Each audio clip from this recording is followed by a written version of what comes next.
Zone 4G, official partner of Pubg Mobile in Pakistan.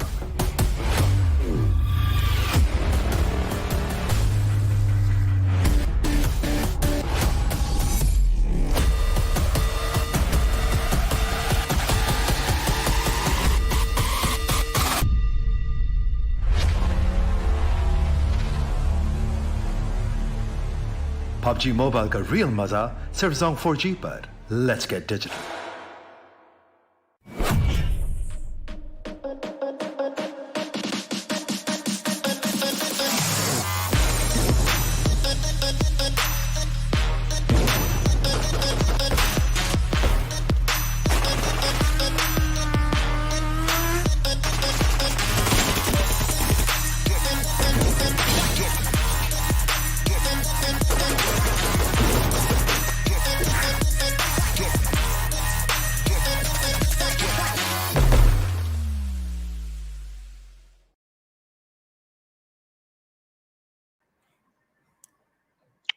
Hello and welcome, ladies and gentlemen. You are watching the PUBG Mobile National Championship, the Pakistan region 2021, brought to you by Oppo F19 Pro Cup, your fun ads. We are here in another new day, and yes, joining along with me is Trooper, and we've decided white and black, and there you have it. So, Trooper. Yeah. So yesterday we did see Portal Esports playing out of their minds. They did put in their hearts yesterday. We did see Definitely. TMW also getting the chicken dinners. But today, if you're talking about the first four games, we've got groups B and C going up against each other. So what do you think? Which are the teams that we would be watching out for? One thing is for certain that QWERTY is going to perform here, and I would be not enjoying it that much. But I want other teams to show up today and get some good chicken dinners and give that challenge to Team QWERTY and not allow them to extend their lead today. That is something I am looking out for in the first four games. So you want competition. I mean, Yeah. we love watching QWERTY in their best, but then again, we want some other teams to also step up. So the competition remains at an equal footing because the way they've been performing, I think they've completely outlasted the league. But 32 teams, making it down to just 24, and we've already crossed that half matches mark, right? Yeah. All the teams have played their respective 12 games. So let's see which are the 24 teams who are going to qualify for the semis. But right now, taking a look at the prize pool, we've got $30,000, out of which the first position receives $10,000. So that is there, and along with that, the bragging rights. Now, we do witness Team QWERTY back in action. That also indicates Team Bablu will be playing as well. Yeah. Team Pubg is going to be in action. So is ALM Esports also going to be in action. And all these teams are going to fight here in the matches where the point system are going to be divided by the point system distributed in front of your screens. 15 for the first, 12 for the second. You know the drill, everyone. And this is the standard point system that is being followed everywhere. And the kill points, that is so important. 1 kill per point. Absolutely. 1 kill per point, and that really does matter. But as we take a look at the schedule, we've got Erangel, Miramar, Sanhok, and Erangel. After that, we will have teams from groups A and D coming in, and that's where we see them going up against each other in Miramar and Erangel again. So 2 Miramars for the day is what we have for you. And I think stepping into the first Erangel game, it's going to be really important who starts off with a chicken. But as we take a look at the squad rosters from Group B, we've got Legion, who could not really perform to the best of their potential. Team Envy were trying, but they also could not do much. FourRebels sort of impressed us, Renaissance, with their... they also played considerably decent, but Portal Esports, this is definitely one of those teams that I have my eyes on, considering how they played yesterday. Surely, the way this team is evolving as the number of days are passing in the group stage is really remarkable. And there are other teams as well to watch out for. DS Official is going to be one of them from Group C over here. But really, as you mentioned, Fixers, Portal Esports, DES, Team Bablu as well, they're also playing a decent game. If we talk about them, ELM Esports also evolving quite a bit. But this team sort of is standing out of the league completely. Look at that. #1 position after 12 matches. This is the halfway stage as you're watching the overall rankings. And 216 points in just 12 matches. That is amazing in any competition. Yeah, absolutely. 100% agree with you. And, it's just the halfway mark. They've already reached that 100 kills market. They have got the best position points. They do look untouchable for now, because they're also going to be back in action right as we spoke. So they would be wanting to further solidify their lead. But this is where we are mostly interested, right? So a lot of teams have actually made a comeback inside this tournament, getting those consistent finishes. And the difference is not too Ooh. much. Look at GRX. I mean, one good game, if they get a chicken dinner, they can easily bolster themselves and propel themselves up into the second page. And as we take a look at the teams that really need to step up big, these are the ones. Surely, Pretty surely. much. I'm going to go behind ELM Esports today. Let's see what they're going to do. They've got four Uh, matches to play. Let's hope they do some good action over here in the first four matches and get themselves out of that last page. But so is for GRX Esports. That's a very slippery spot they are finding themselves right now. Hashtag 24th position after 12 matches. I wasn't expecting this from GRX Esports, to be really honest. Let's see what's going to happen with them today. With these four matches, we know every time a new lobby of 16 teams comes in, we play two Erangels, one Miramar and one Sanhok. It's going to be really important how they start off with this Erangel game, because they're yeah. going to end with Erangel as well. So both for GRX and ELM, this is going to be a very important match. Indeed, it is, because now you've already reached that halfway mark. You do know you've just got 12 matches in hand in front of you, so you have to make sure you get the best out of every single match. But then again, as the rule dictates, there is going to be just that one team getting the chicken. But try to be consistent. I mean, that's a very list that they can do, even if you're getting eliminated early on. If you can have maybe, let's say, like 5 or 6 kills, that might just work out in your favor. But here we have the big bird in the sky just going in. But before we get into the map, a huge shout out to our network sponsors. That's going to be Zong 4G. The only thing that you don't want when you're playing PUBG Mobile or any online game is a slow network or a network that lags. So switch your network to Zong 4G and play PUBG Mobile for the best gaming experience. As we do have the flight path in front of us, all the teams taking their plunge. Trooper, Yeah. you've got I a know the job, drill. you've got Yeah, a yeah. task. Yeah. Towards Severny, right? This is interesting. So let's talk a bit Weston about. again, do you think? I think I'll go towards Yasnaya Poliana with this one for a change, and this is more of a hope than a hunch. I want some action coming in from the slopes of Salva, maybe the compounds of Yasnaya Poliana. I want that lake to come into equation a bit, and if that happens, let's see. We have seen this multiple times when the plane path ends towards Severny. There is a northern circle always around the corner. If that happens, I would be really happy with my reading. Otherwise, I really got to work on the RNG once again. I mean, this is something that, it's just purely on hunch. Looking at the flight path, it gets really difficult to predict the circle, but we do have a fight. It's going to be against the players of Envy going up against the boys from Loss. So quite interesting. Nova Ripnoy, both the teams have Ah, just dropped off. So let's see. KSF already has an M249 right off the bat. Hasn't really gone in for the reload, but still 46 mags is enough. But Khan, ooh, does manage to take one down with a crossbow. And it's not QWERTY's Khan, rather, it's Tess's Khan. Gotta give it up to his aim. I mean, the first crossbow knock that we've witnessed after a long time. actually, a very long time for me to see a knock coming in from a crossbow. Would he be able to finish him with a crossbow? Yep, he would be able to. He'll get the vehicle as well and move away from the situation. But what I'm happy about is after 12 matches fixes, we are going to watch some action coming in from the containers, either Georgia Pool or Nova Ripnoy. We haven't seen any sort of action coming in from this area. And really, I'm happy at this moment that we are here at Nova Ripnoy. I'm really worried about KSF. Look at him. No helmet, no armor, nothing. He's just going in naked. So if Unknown manages to, spot him down and take a few shots at him, then he's basically done for. At least it's just 2, 3 bullets is all that is going to take to bring him down. But in the meanwhile, you've got Unknown just holding off that area, but his teammates, they are doing that hefty looting job, right? Getting as much as they can and instantly just rush in onto where their teammates try to, sort of save him. Unknown has managed to take down KSF in the process, has instantly retreated. This is where he needs his teammates to make a comeback. He needs his teammates to provide that quintessential cover fire, but can he get it though? That's a big question.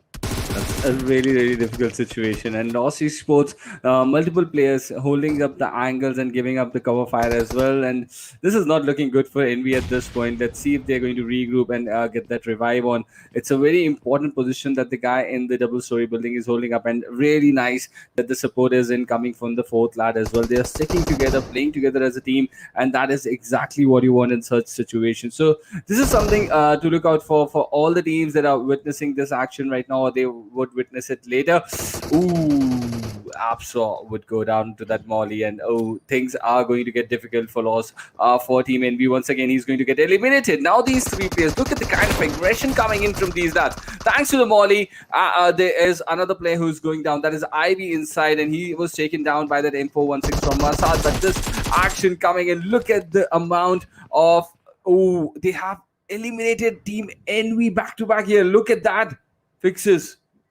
Really chaotic, very chaotic, but eventually it's the boys from Lost who come out on top, and I think everything just started falling apart from Team Envy the moment KSF was knocked out. All the players had to sort of come in for his just to provide him cover, and then we did see the man who gave him the res could not escape from that little spot, and that's when the boys from Lost decided to push. And KSF, like we already pointed out, he did not have a lot of things going in for himself. He did not have any kind of healings. He did not have any armor, not no helmets, and he was not in a situation to take a combat. As a result of which, just the pieces falling apart, and there you have Team Envy getting taken down right off the bat over here. As we take a look at the circle in front of us, we've gotten a rather eastern circle. So yes, you should be happy because Yasnaya is still in contention, at least for the very first circle. You never know. I mean, if it takes a northern shift, then we can anticipate maybe, if not Yasnaya, just those southern open lands of Yasnaya.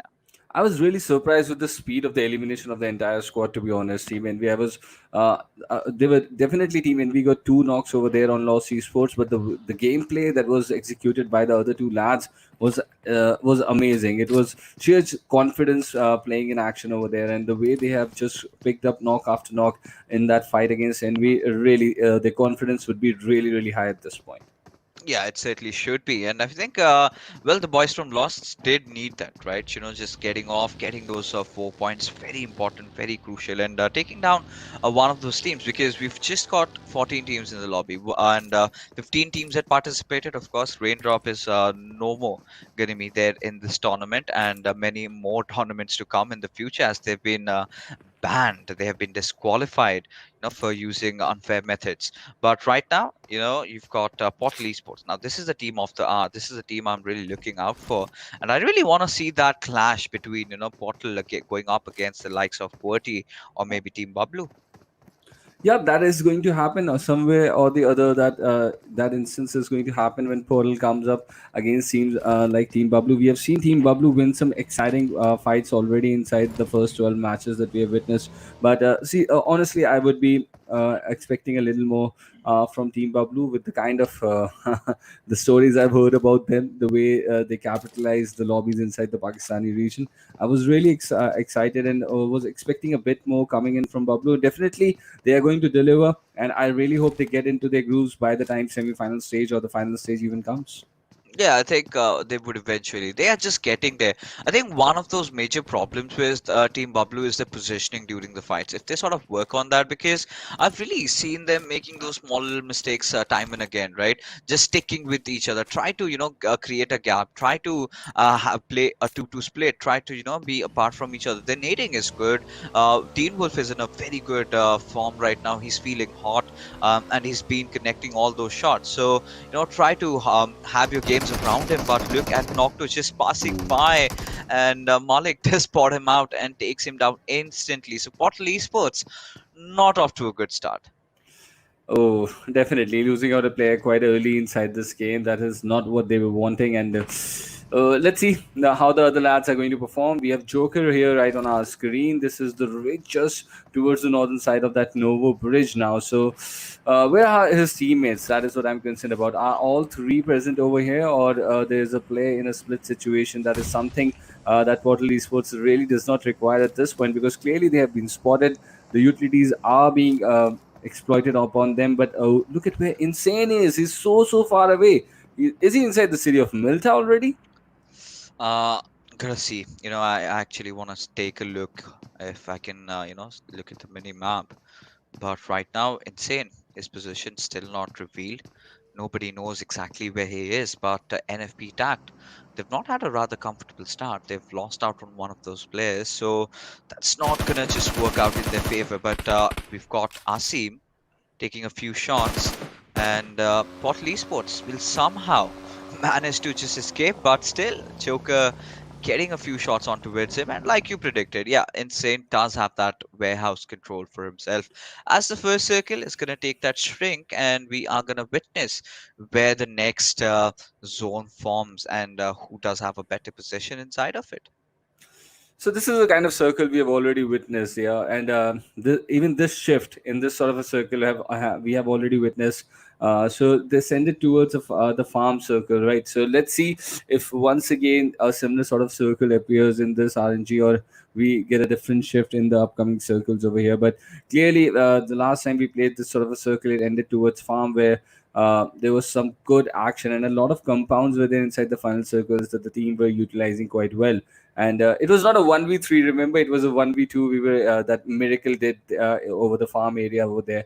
That was a decent game, and I think it was one of the last games yesterday. So let's see if once again we get some action in the final circle from the farm area, or does the circle show us a completely different drastic shift as the next circle approach over here?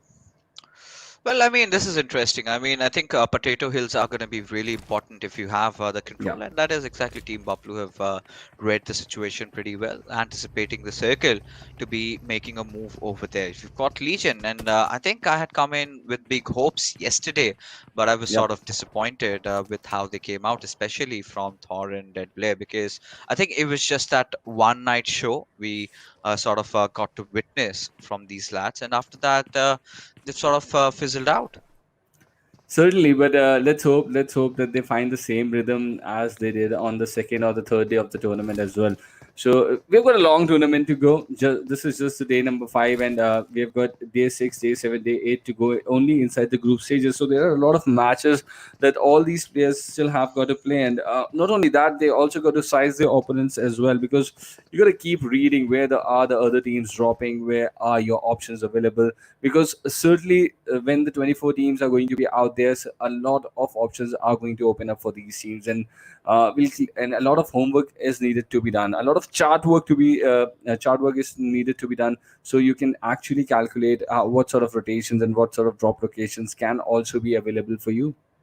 I mean, let's be honest over here. I think I'm kind of witnessing something different. And correct me if I'm wrong, because Yeah. I do see the boys from QWERTY holding off the center. This is something that we Yeah. haven't seen them, try True. pretty often. They usually like just clearing the edges and get in and get the chicken. So maybe, holding the center is kind of tricky. You need to have right scopes, but looking at NFP tag, they do spot out. Well, the players of Lost, I believe, because Lost was the only team that survived from no rep. And yes, indeed, it is them. But somewhere down the line, they do anticipate that there must be a bridge gap over here. And there you have it. Daniel taking few shots onto it with his AK, but eventually Lost have managed to just ram in their vehicles. Those Molotovs coming out. Daniel opting for a good low toss, but just barely not crossing over through the wall. But this nade can do some damage, but no, does not.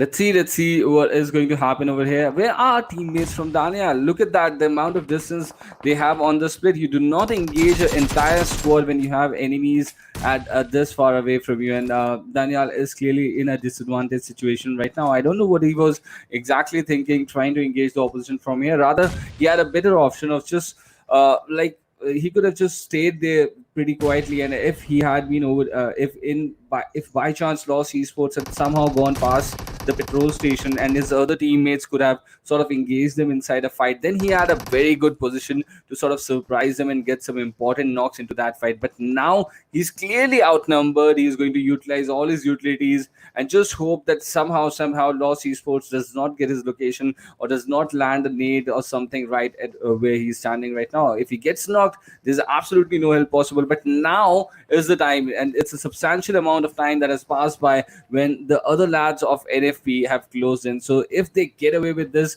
is a mistake that they are not being punished for. Yeah, I mean, right now, NFPxTact, it's a positioning, right? Finally, the numbers are also coming up. But look at Loss. They feel confident about themselves because, well, the remainder of the two players are just playing behind the ridges. I mean, imagine Marcus and Clutch will just push head on. They aren't going to be able to provide that cover fire. The only chance, the only way they can do so if someone is trying to go in for the flanks. They've covered it, but there's no proper anchoring over in this situation. But we do see QWERTY, however, eliminating team Portal Esports. Now, that is a fight that I really wanted to witness, Wow. but it's gone.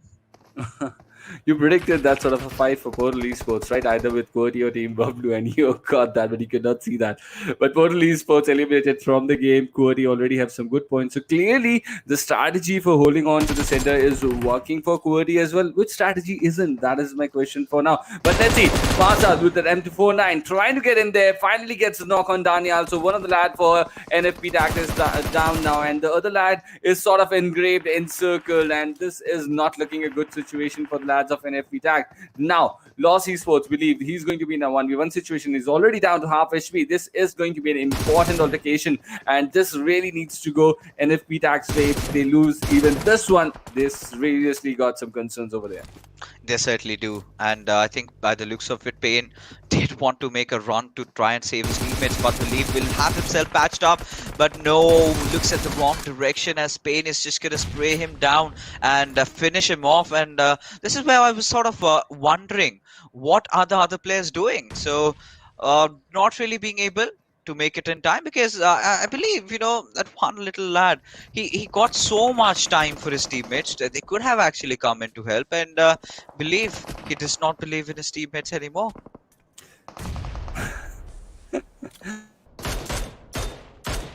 Can't even. But a QWERTY, on the other hand, Pixels, look at the kind of area and the split they are commanding right now, and the ridge that they are controlling. It's a very difficult ridge to control, to be honest, and they've already got some good kills against their name.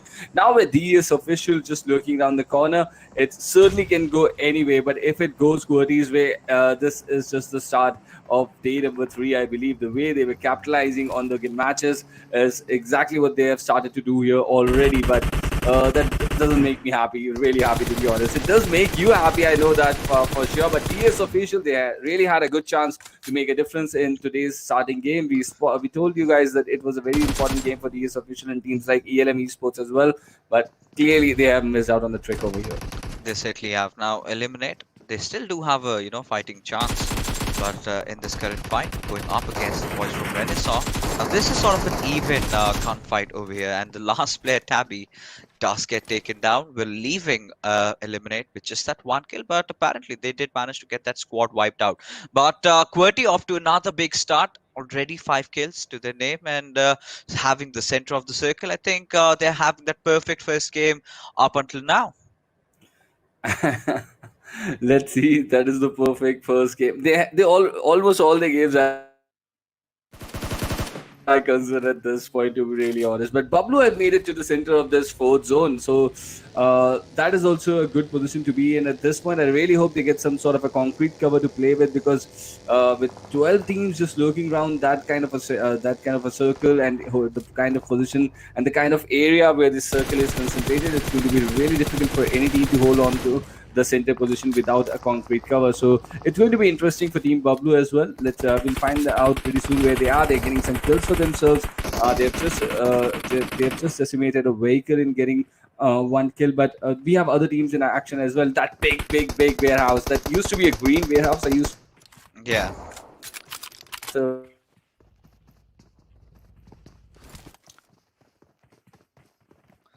But taking a look at Team Bablu in front of us, they're holding the spot. I think it's good. But then again, the moment you you sort of are targeted a lot right over there, and Bugs almost did take those shots, did not connect though. He barely missed it out. But I'm not really a big fan of the warehouse that Bablu is taking, because I've been in certain situations. Yes, it has of course been reworked, but if you're defending, it's fine. Once a zone goes away from you, that's when the trouble rises. But we do have the boys from Team QWERTY again in a lot of engagements, and let's see who have they found as their targets this time. Oh, it's FourRebels. For a change fixes, I would differ with you here because that warehouse is tactically a very stronghold for as far as I see it. But clearly, But once the zone goes away from you, but that's what yeah, I'm talking obviously, about. but with the kind of experience that you have, and you've seen multiple teams in situations, so definitely there might be something that can be different here. But let's see how this shapes for Team Bablu right now, okay? Because this is a very important game for Team Bablu as well. We have seen that they have not been in the best of form right now. They have been sort of struggling to get to the first page. Even this, if this game somehow goes Bablu's way, that spark, that intensity might just shift towards them, and that is exactly what even the fans are wanting at this point. The fans would definitely want Team Papalu to go big, right? But it's QWERTY who's gone big again. 7 kills already for Wow. these lads, and Destroyer will get his hands on this special airdrop that he has in front of him. I'm really interested to see what's the sort of weapon that we have. But either ways, I mean, now look at this. Now is where trouble arises for Team Papalu. Now everyone knows inside the map that they were in that warehouse. How do they come out? Because it's such an open area. The moment you take your vehicle, someone for sure is going to blow it out.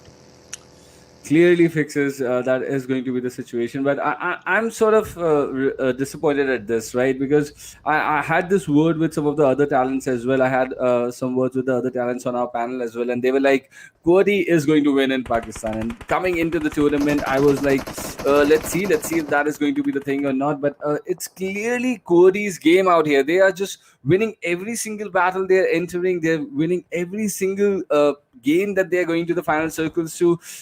This sort of a thing, I really feel that other teams from Pakistan need to challenge. And if whoever was just listening, this is something really disappointing. If a team is coming and dominating in every single fights in every single game, you really got to do something. Work on them for at least there must be some mistake in them. Just capitalize on them, or even just start encircling them in their drop locations. Lipovka is not one of the best drop locations to be in. So if you got to stop them, just find some way. All the analysts and the support staff that is working with them, you can really work for options now. But Khan is down here with a long range DP coming into action. Let's see if QWERTY is going to get away from this situation as well. That's going to be so interesting. But right now, it's Knockout getting the better out of the players of Star as they finally managed to get those 2 knocks. And few smokes have been, of course, deployed to just get those revived onto its Zyro, who apparently is on the other side of the rock, I believe. But right now, Upsar needs to get the hell out of here because somehow he's way too much in the open. He does not realize, but he might just be in a whole world of trouble anytime soon. Those nades being locked on towards him, and will of course pop in the first hit, but it's the last. Let's see if that is going to happen or not. But multiple teams inside action now. Fixes coming in from the eastern side is seen Mythical as well, controlling the edge, and look at what sort of a damage they are giving to the team of CAFXSSP as well. So these sort of teams are in a bit of a pickle right now. And look on the far side, I can even spot multiple players from Team Bablu as well. So it's going to get interesting here with 10 teams still surviving in this closing fifth circle. We have 27 players who are just part of this action right now. Where do you think this game is headed, Fixes? Is it going to be Team Bablu or QWERTY inside the final circle? I mean, I think at this moment it's going to be so difficult to predict because Team Bablu, they've somehow made their way inside the circle safe and sound with all their 4 players alive, have the highest percent chance of getting the chicken in this one. But then again, we have seen Team Bablu, having that man advantage and still messing things up. So today's a day, it's a new start, fresh. So I think they would want to have all 4 of their players alive and a chicken dinner for their name because they have been Certainly. starving a lot lately. But right now we've got the players of Mythic just pushing on with Shoker, who eventually gets the better out of both of them. Wow. But it is going to be someone else, rather. It's going to be Team Bablu who does Yes. a lot of damage on towards those players of Mythic, and even CFX, they're done. Chicken dinner or not, Bablu are picking up important kills for themselves. That is really important because these are points, right? And from the kind of distance that they have on themselves and the kind of impact they're giving. Look in the map as well. This is Team Bablu shooting right towards those green dots that you can see over there. So they're just trying to capitalize on the knocked players and maybe get some more kills for themselves. So let's see if they're going to be able to do that or not. But right now, we have Team Pablo on your screen, and look at the amount of area and multiple fights that they are trying to capitalize on right now. But I'm surprised that they have multiple players quite close to themselves, close to their position as well. I think that is inside the shelter caves. Is that the case? Fixes someone closing in on? Imagine, the final circle just spans around the shelter, underground areas. Then things are gonna get so much more interesting. But taking a look at QWERTY, they've of course gotten Destroyer right out in the open, knocked out, bleeding, and screaming for help. But I believe the assistance might not just be in time, but well, they're still holding one of those slight little small upper areas. But Wolfrey does get the better out of MK, will take him down as Team QWERTY sort of start getting a lot more kills. And there you have, I mean, talk about a lot more kills. It's Team Baplu racking up one after the other, already getting their tally to a total of 8 kills. And well, they are hungry for even more. Yeah, and certainly they look hungry. Look at the way they have been controlling these shelter caves right now. They're controlling all the angles and multiple players. The kind of communication that they're having between themselves is really amazing, because you see them controlling the similar area, but they're concentrating on different players, right? So that is the kind of that is the kind of gameplay that comes in when you have got a good communicating team among yourself. But I'm really interested with Lost Esports as well. They're just hiding inside the shelter caves. This might just go towards a heal battle. We have seen this sort of a circle end up in a heal battle, with players doing some heal battle inside the shelter caves and some on the top of the on the ground as well. Yeah, I mean, Lost, they know that they've gotten the majority of the kills right from the very start. I think they can just prioritize positioning, as finally Voltrox and Destroy have been gotten down, and courtesy to Lixin from Team Eliminate. So they are doing fairly well. So we've been talking about them. We have been wanting them to get those chickens for themselves, and well, they certainly are looking promising. But take a look at the circle shift, completely favoring the lads of Eliminate. So if they sort of hold everyone, if they sort of make sure that they get a few knocks here and there before the team start gushing in, I think that's when they might really get their first chicken. Now it's a challenge for Team Pablo, right? Now with all the 4 lads outside, they know that these players are sort of concentrated in these areas, but they got to make that move. Look at that rotation coming in. Someone from them has done the scouting. He's come ahead, then the other rest of the team. This is going to get really, really interesting. This is not a vehicle you would like to carry, certainly Zebian, and yep, he is leaving it behind and going ahead in that beautiful skin that they are utilizing right now. Look at the amount of smoke Teen Wolf is deploying for his teammates. That is certainly the right amount of teamwork that is required. But have they just made an early rotation that might just go against them? All the lads are ready to take this fight head on and drop the lead so hard that no one can stop them from getting them close. This is a really difficult rotation that Team Pablo have successfully executed. Zibrian is down, but let's see if they can get this fight head on. But this is the kind of fight I was really expecting to witness, and if this goes towards Pablo's way, I think the fans are going to get it. They certainly are, but things aren't really working out in their favor, because Goku with that MK14 dishing so much damage, but Teen Wolf still trying to put the fight out, and just ran out of his max. And there you have it, Team Bablu. They've been eliminated on the 5th spot, but this is where Wolverine is capitalizing on the situation. I believe he's just cooked up that grenade. If he sort of propels it up in the right direction, it's the whole squad that will blow up, which does happen. Wow, Wolverine take a bow. What a nade at this point of the game coming in from Wolverine. Look at that. He's got 3 kills from that nade, I believe, fixes, and wow. Can he go? If he takes the chicken from here? This is going to be even bigger, right? This is going to be even bigger. He's still in a 1v2 situation, and look at Team Loss. They've played really well, but it is still QWERTY doing so much. Now, if they just fall into his pre-nade, things are going to get over, but no! Wolfrey not having the best of the HP, but regardless, he does manage to put the things to an end as QWERTY out of nowhere. Wolfrey, you beast!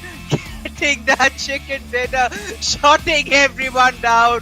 Wow, how on earth did he manage to pull this one off? I mean, I have no words to speak at this moment. Let me just shut up. how could they get this chicken dinner? Like, there's no explanation for this chicken dinner for Team Kohli. I was sitting like this. What sort of a game have we experienced here from Wolverine? He took 3 from the nade, 2 lads from LOS, got him down to one HP situation, and still managed to get away with that chicken dinner. Wolverine. This is preposterous. I mean, wow. Team QWERTY. I mean, they just need one player to get the chicken. That's it. That is exactly it. I mean, they don't need the second one. Of course, it was a team effort. We're just joking, but he managed to get 5 players towards the very end, right? And that is how explosive he was. And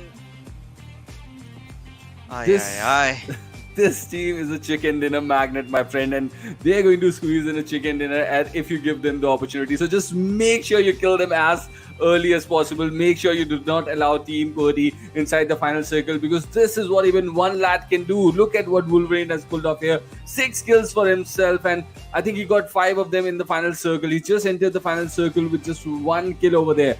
With 1 nade, he got 3 kills over there, and then the 2 lads of Lost Esports. What an amazing thing to pull off here from Wolverine. He's got 6 kills at a point where he needed, and his team needed it the most in terms of getting the chicken dinner, not in terms of the tournament or the overall standings. They already got 5 chicken dinner before the start of this game, and this is going to be their 6th. 1 more chicken dinner for Team QWERTY. Are you kidding me? The entire Pakistan region. I do not know. I cannot believe what I just witnessed, right? How this is a clutch at a different level, right? Even the best of the best might just fall off. He was 1 HP, even less than that, if there is any denomination for that. That was the kind of HP that he had on himself, and lost. Well, I think, yeah, I'm gonna finally just break the fight down, all right? So what really happened was he had lobbed those 2 pre-cooked grenades, if you remember, before Marshall just came out. And Marshall came out, he took a few shots on towards him, and then Wolverine repositioned himself, got the higher ground.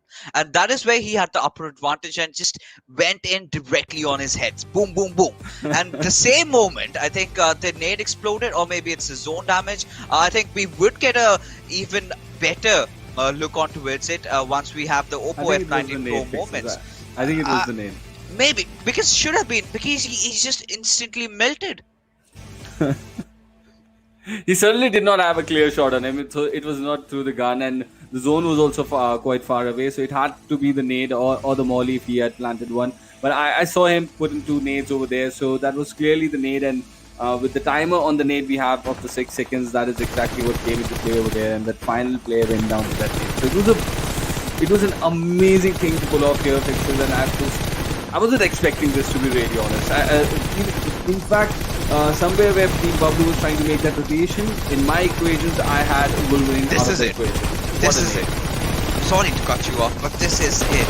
Well, does take down Marshall. Look at it, just blowing up that head, and we could not witness that final. I think it is from the nade. It is from the nade, and courtesy to that trooper, 443 points. Wow, they're playing in a different tournament, I feel. Wow. And look at that, Fixers. Out of these games, the amount of chicken dinner, if you add up for QWERTY and I8, 10 chicken dinners for these teams.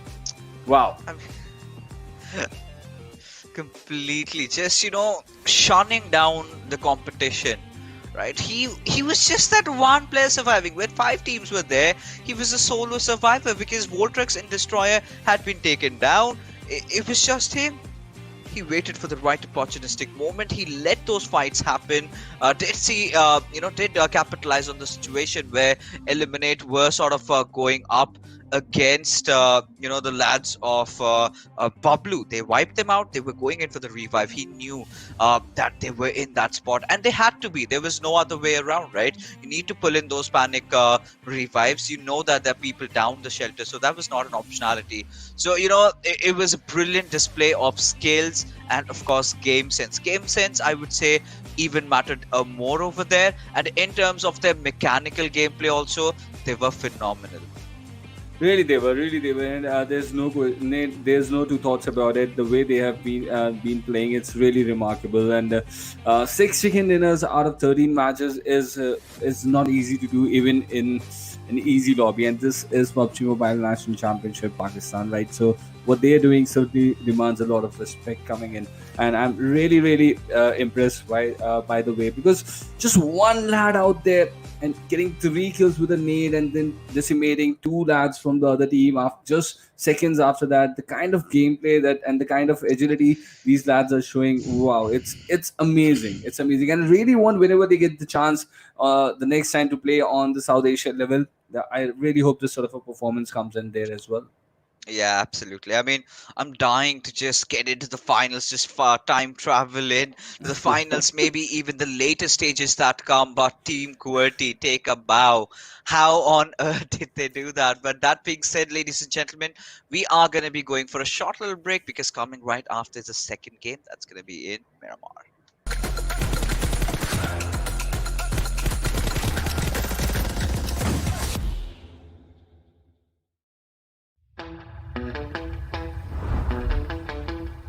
Are you keeping it real?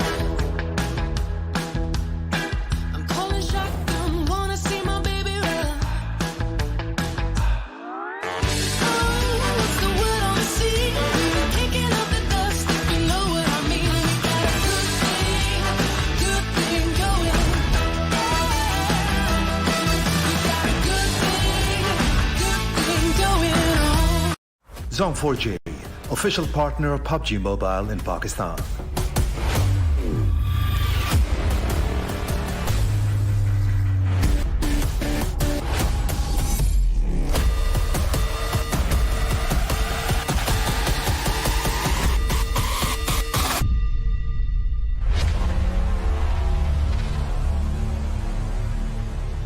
PUBG Mobile का real मजा सिर्फ Zone 4G पर. Let's get digital.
Ladies and gentlemen, welcome back. You are watching PUBG Mobile National Championship Pakistan region brought to you by Oppo F19 Pro.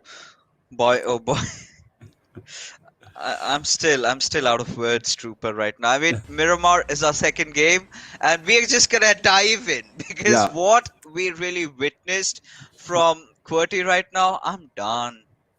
Wolverine, especially, I'm done. I want to make a guess who's going to get away with the chicken dinner over here. Do you have any other team on mind? Sixes. I can put my money on Cody over here. QWERTY? QWERTY, you say? I think I Yeah. think I would want to go with Bablu this time. Come on. I mean, we do know Team Bablu is really a good team in the map of Miramar, Oh, and well, let's see. As the flight path trajectory this time from Puerto Paraiso towards Trailer Park, and well, well, the plane path going right over Picado right now. Even the plane is passing over Picado. Let's see if someone drops in over there. That is going to be a really good drop location to start off your game, to be really honest. But let's see if that happens or not in this game or not. But moving ahead, let's see how this game is going to continue from here. And ending towards El Pozo. So, Fixes, what do you think about the plane path? I think I kind of like it because all the teams are going to get their drop location wherever they want to go. But I think we again going to witness not a mind-boggling zone. It's somewhere just going to be around, yeah, like I expected, a sort of a default circle centering around that power grid area. Now, Lost, they love to take that Picardo for themselves, right? They know that no one's contesting it. Let's just head in. But do we have a fight over here? We did have one of those fights breaking out at La Bendita. I did see two teams, but we've got even the boys from Knockout and one more team in Los Leones. Who is it? We'll Oh, find that it's out. Team Envy. Yeah. And we had an early fight in the previous Erangel as well. So back-to-back matches where they're going to contest quite early, so they're going to be really, really careful as well. So they cannot afford some early exits in back-to-back matches because this. You remember the first game they get away. They got away with the chicken dinner. That was a really good game for them. But since then, they have really not been able to been that impressive. They really did get a decent game the last game yesterday as well. But now they really got to keep on doing the good work. Otherwise, you're going to slip out on the overall standing as well. So that is clearly that not what you're looking for at this stage, right? Because clearly anything can happen if you're not going to get good points out of your matches that you are playing or scheduled in for the day. You are under the risk of moving out into the last stage as well. They certainly are. I mean, you need to pick up the pace, right? That is what Trooper is trying to patronize over here. As Mythical in an engagement against NFPxTact, we've got Asim over there. He's not in a really good spot, right? It's a 1v2 situation. And the two boys from Mythical, they're just trying to push in. I think they've spotted him out. Any single moment, they're going to fire the shots. He did take a few shots, but then again, this time, you're not supposed to open your ADS, as Ansi will get the better out of him as his teammate is on the backlines. Has he shown himself? I believe he has, because he's not at the 100% HP marker. And, well, Wolverine from NFPxTact, last player, did try to put some fight, but eventually Team Mythical off to a really good start. Yeah, four important points for Mythical, but NFP, they were also in the quest of a really good game here, but certainly missing out quite early. Don't worry, they've got an experience from here. Remember the last game as well, they were trying to put up a fight just towards the northern side of the Nova Bridge, just outside the Milta City, and even there they lost quite a few players over there. So really not the kind of matches that NFP was expecting to start off their day, because certainly their second game is already over. So Mythical, on the other hand, they would be really happy to get all these 4 points quite early. Let's see what sort of an impact can they make, because they just need to work a little bit on their positioning points, and this might just be the big game that Mythical is looking for. This certainly will be. I mean, if they sort of continue this kind of a run, then I think they can. Because, well, to be honest, Eliminate was so close to that chicken. They kind of messed it out. Lost. Literally grabbed their pants. I mean, nothing taken away, right? I had to play that in the last final fight multiple times. We both were there, and I think it was those few smokes that had been deployed onto towards that shelter tunnel, and regarding which, as to which they could not spot out those grenades being popped. The first nade kind of blew up, so they did spot that. He did not, however, anticipate that there was another grenade cooked right after. So some sheer brilliance being displayed by Wolverine. But more than that, I mean, that 1 HP clutch, just taking out Marshall. He must be surprised, dude. He almost turned back and shot him at 1 HP. That was really spectacular. You don't see that very often. You see a player that is that low on 1 HP. They just freeze at times and they do not shoot back. But this was a really, really good game coming in from Wolverine, to be really honest. And the way he pulled him down, it was amazing. And getting that final kill with that pre-cooked nade that he just dropped in the smokes over there, just like you were explaining, Fixes. It was a beautiful end, to be really honest. It actually took me seconds to grasp that how did that final player die, but when I really got the hold of it, it was amazing the way he executed that final circle. And you do not see that sort of a finish from a single player daily on a daily basis, right? That was a special performance coming in from. He's gonna remember that for a long, long time. I think probably one of the best plays that he has ever made. Not gonna lie. I mean, I've seen him play multiple times. I mean, he's a good player, nothing taken away. But that was just a notch apart. That was just, miles apart in terms of how he, used his brains in those final few moments. And especially even more than his aim, more than the grenades, I loved his positioning. Yeah. I think that is something that only comes with experience, right? Even the best of the players kind of really just, crap their pants in terms of, positioning themselves in those final fights, especially when they know that they're outnumbered. So they make those hasty little mistakes, which he absolutely did not do. So that's where he sort of won the game for me. But Draco going in, getting greedy for that knock, but eventually just getting taken away. That's a mistake, getting greedy at that point. And adding on to Wolverine's conquest over there, Fixes, the way he planted those smokes and nades, right? That was also a perfect trap over there with just 2 nades and then 2 smokes over there. The enemy sort of was confused and he took complete advantage of it. He got actually the complete advantage of his being thrown out here from Team All Envy. right, some salts being splattered. I want to see the action happen in front of me, but no. I like it. I like it. A little bit of a fist fight, some salt being just thrown onto their wounds while they're bleeding, their voices just shrieking out, crying for help.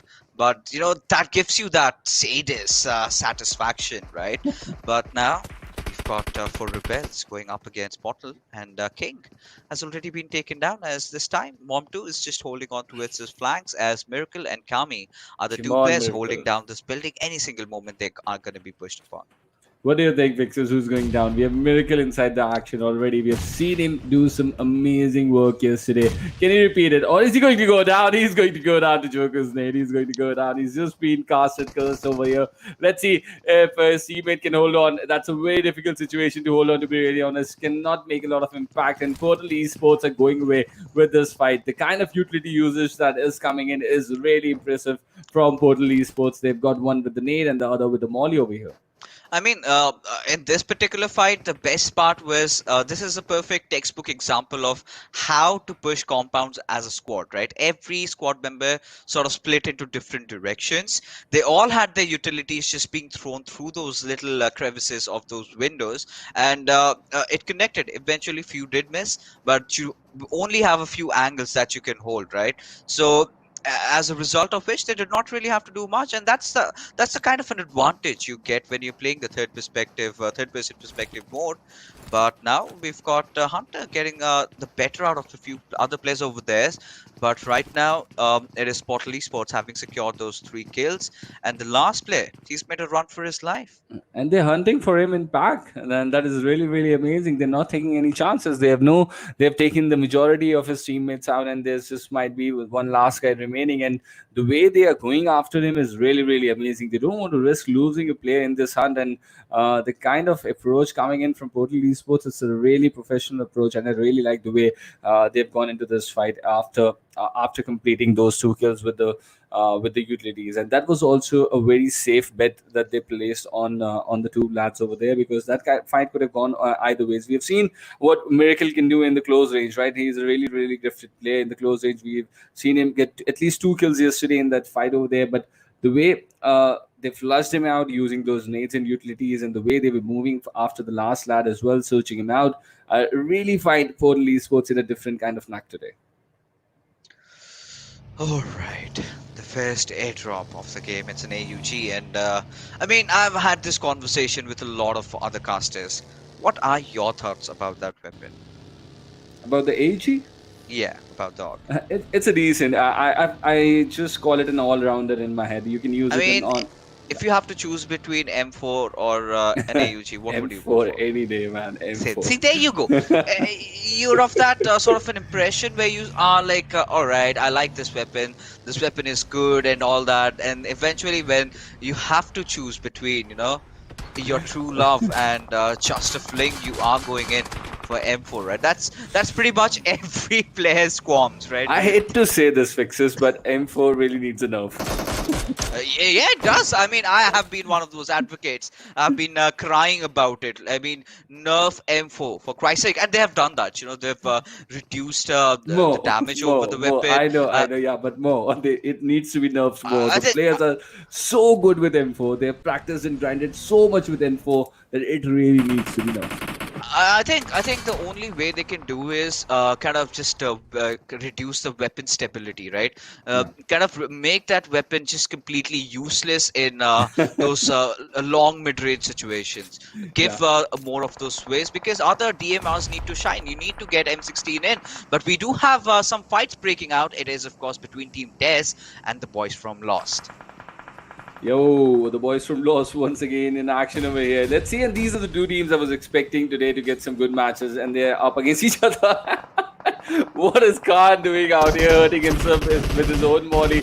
Still Inferno, somehow getting away from the situation, not getting knocked, but that's a lot of pressure he's going to put on himself and his teammates.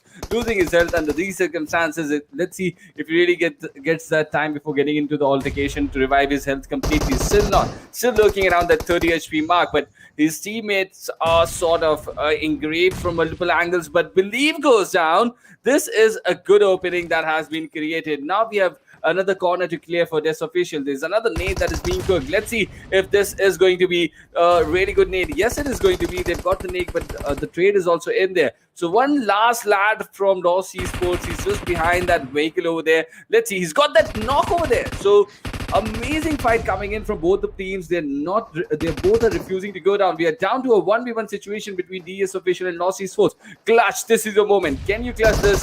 Is the question for now. And I think he's gonna do that, but no!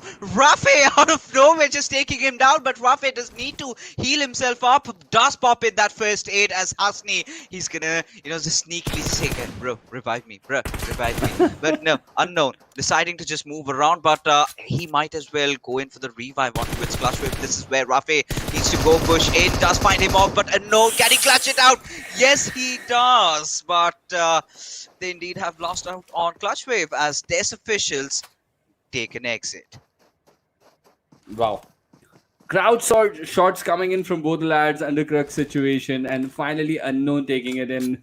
This was a really, really tough fight to go his way. He's got some good kills out of it, but Fixes now with 13 teams remaining. Lost Esports, we saw them get the #2 position in the last game.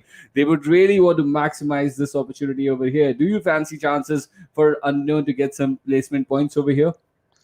I mean, team, it's difficult, it's difficult for Lost, because just being that last survivor, they've gotten a few points. I think it's a really good start for Team Lost, because I can see that energy surging in through them, right? Yeah. Because right from the first game, they had been so prolific in terms of wiping out that one squad in Novo. They got another one during those bridges. Towards the very end, they kind of messed it up, but it's fine. It's still acceptable second position. That's really good, and along with some good kills. I mean, I loved it. But now also they did enter into a kerfuffle, but there we had the fights breaking out, and chances are slim. But you never know if we can pull off that survival game. might just enter into top 5. Certainly, that is going to be the chance over there. But with this circle in closing over here, fixes, I'm really excited how things are shaping for Team NB and Portal Esports just towards that southwest corner outside the circle. It's going to get really interesting because at some point or the other, they are going to get into that situation. Because look at the split from Team Bablu as well. That is so amazing. Yeah, I think Team Bablu, one of those teams that really loves to play their Miramar game, but I really like the chances of Team Quirty again playing the center. So we've seen that change in approach from their side, and this time Wilfried not having the best of HPs. So he's gonna patch himself up, nothing much to worry about. Taking a look at the split, look at it. It's a 2-2 split. You've got two players on the hills. You've got two players just holding the tallest compound. But we've got Momto finally getting the better out of the last player of NV and just wiping him out. Yup, and look at this circle. We have an urban finish, baby fixes exactly what I want at this point. If this next circle shift goes towards the city of St. Martin, we are in for a treat, ladies and gentlemen. Just hold on wherever you are. If this circle goes towards furthermore towards St. Martin, now these teams have a lot of concrete cover to play. There's a really high ridge that is going to sort of become the platform just towards the southern part of the city of St. Martin. So that ridge is also going to come into play. Look at that tip of the ridge is also inside the game over there towards the northwest corner. So these two ridges are going to be very crucial. We are going to see certain. We are definitely going to see some of the ideals contest for it. But who is going to take control of the city of San Martin now? That is going to be the really important question. Indeed. You know, you talk about Team Legion now.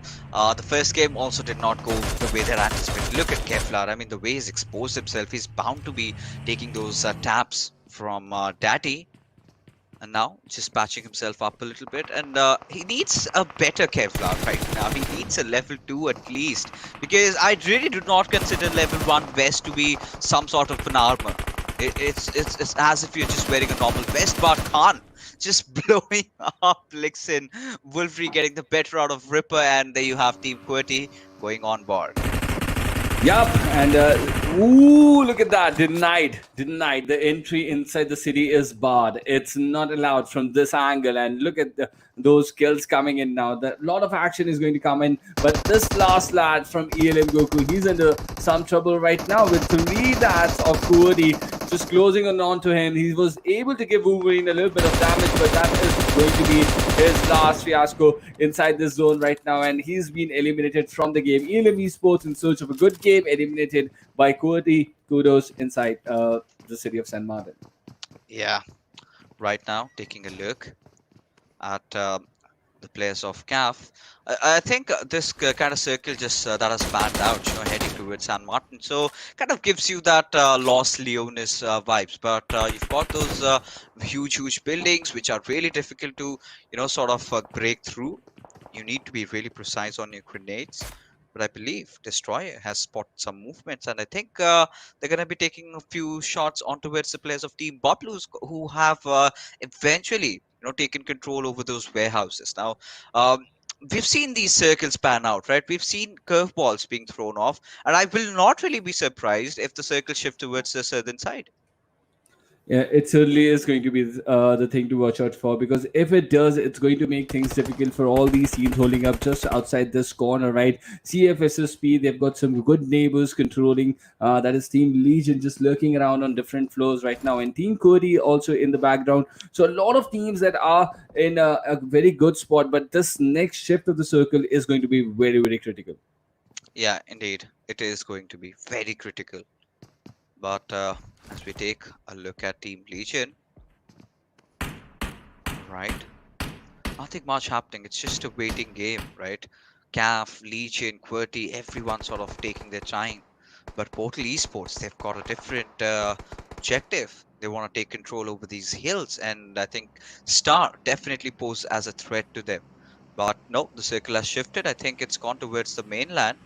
But whatever the case may be, I think now we do see the players of Portal sort of retreating. They know that there's no point in taking this fight. They need to get inside the circle, do not really have a lot of time to play around with. And with just 30 seconds remaining, they are going to be committing for any sort of fights. I think that is what exactly they must be looking for, right? the timing of the rotation is not what I would actually prefer, Yeah. because they are they might just head into a bit of a trouble with the situation. But clearly they do not have a lot of options as well, because the kind of height that they need to travel and get inside the city, if they have to, that is going to be really tricky. So they are here on the edge. Yeah, stopping here was a really good decision coming in from Portal Esports. But how are they going to make their way in? Because very shortly the zone is going to come in, and the angle that they are holding up right now, if they get caught on the slope from that angle, it's going to be really difficult for them to regroup. Look at this drop. There's a big drop coming in. There are players out there. How are you going to manage this Portal Esports? I'm going to watch. Yeah, me too. But eventually, Nocto does find that one knock. Bugs has to be really careful because Moku has already gotten down, and Bugs is going to take those shots at him. But where's the cover fire from the remainder of the players of Portal Esports? Where are they? Oh, these little mistakes that you tend to make. Never revive your teammate during those fights. You need to commit, and could have easily saved both of them. Yeah. But no, Portal Esports not going for that. Going in for those panic revives, but eventually have managed to take down CAFX players. I think the one player that was on the far off fray, he did the job. Yeah, someone from distance got those shots, but now they got to move. That is important, and they've got some real gatekeeping that they got to deal from the team of Star 111 out there. Let's see what sort of an impact can they make. But Cody also around the corner. This is, if this next circle just keeps things inside the limits, inside the city limits, it's going to get really, really amazing. But by the looks of it, teams are looking to move just outside the city towards the northern side, and all these teams lurking around. And these windows that Team Cody is holding up, these are the extremely important windows that they are holding up right now, and they're going to get. Oh, that run! That was a desperate run. Oh. Eventually, he goes down. Yeah, he certainly does. And Voltrox again proving his mettle, but God Fury has gotten the better out of Nocto, just knocking him down.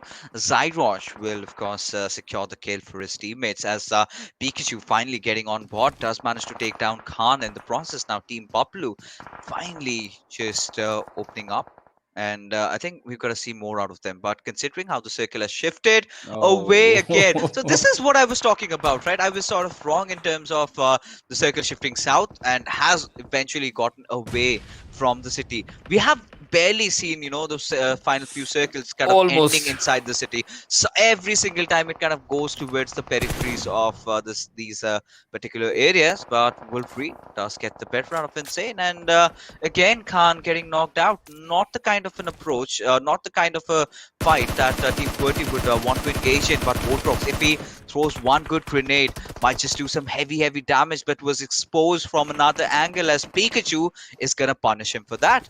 There's a fact fixes about all these urban finishers finishing on the peripheral, right? That was a smoke. He That was a intended grenade. it- That was a Yeah, grenade. he intended it to be a smoke, but unfortunately it was a nade. He had to give some height to the nade just like it. But leaving a city under these circumstances is one of the most difficult things to do inside the game of PUBG Mobile. And look at that elimination coming in. Legion eliminated, hammered literally from QWERTY out there, and they're getting some good kills. So this is really difficult situation for Team QWERTY as well, because not only they have got to move, they got to time it at the right moment, because other teams are also moving in and they have this cover for now. But look at the position of Knockout right now. If this big building is going to give them some sort of an edge inside the zone, that is going to be really healthy for them.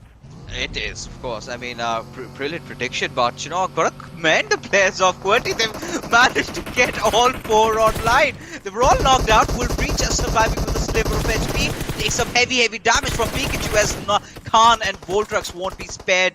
And the cover fire was just a bit late. Pikachu does go down to Destroyer, but nothing to worry about, as his teammate is definitely going to get the revive. Really nice game coming in from QWERTY. I really like that trade that came in. But Team Bablu, let's see what sort of things that they can pull off. They're still stuck inside the city. That is going to be a problem from Team Bablu. I really hope that this house that they're holding on is inside the zone, because otherwise Wolverine is going to gatekeep him really bad. We've seen what this lad is capable of. It was an amazing game that he was trying to pull. Look at the amount of smokes he's deploying, and he's just trying to cover the angle so that Bablu cannot shoot. The lads from Bablu cannot shoot on his knocked out teammate Destroyer over there. But meanwhile, all that was happening over on the other side. We have Star 1111 trying to get hold of the lads of Knockout, but they've smoked themselves. They've smoked themselves so bad that they cannot have any views. But Star 11, they know exactly where the lads are. Let's see if a Molly or a Big Nate is going to come in inside this encounter over here. All right. It's gotten really interesting, and look at the circle. I mean, nobody being blessed by it, but everyone has an equal chance. They need to enter in, and QWERTY somehow have managed to keep two of their players alive, and you really need Wolfrey, who is on absolute fire tonight, coming inside these matches. But we've got KO going up against Star. Any single moment, this fight might just break out, and there you go. Those shots being taken as Absar has been taken down by Hassan. But are the nades going to be followed up?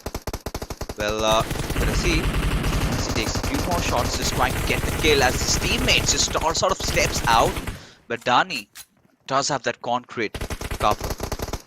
One thing is for sure, Fixes in the match summary, one lad from Knockout is going to go away with the maximum utilities used. But right now, the problems for Star 111, they got to move, and they got to move inside the zone. So does for Team QWERTY and Knockout as well. It's going to get really, really tricky out here.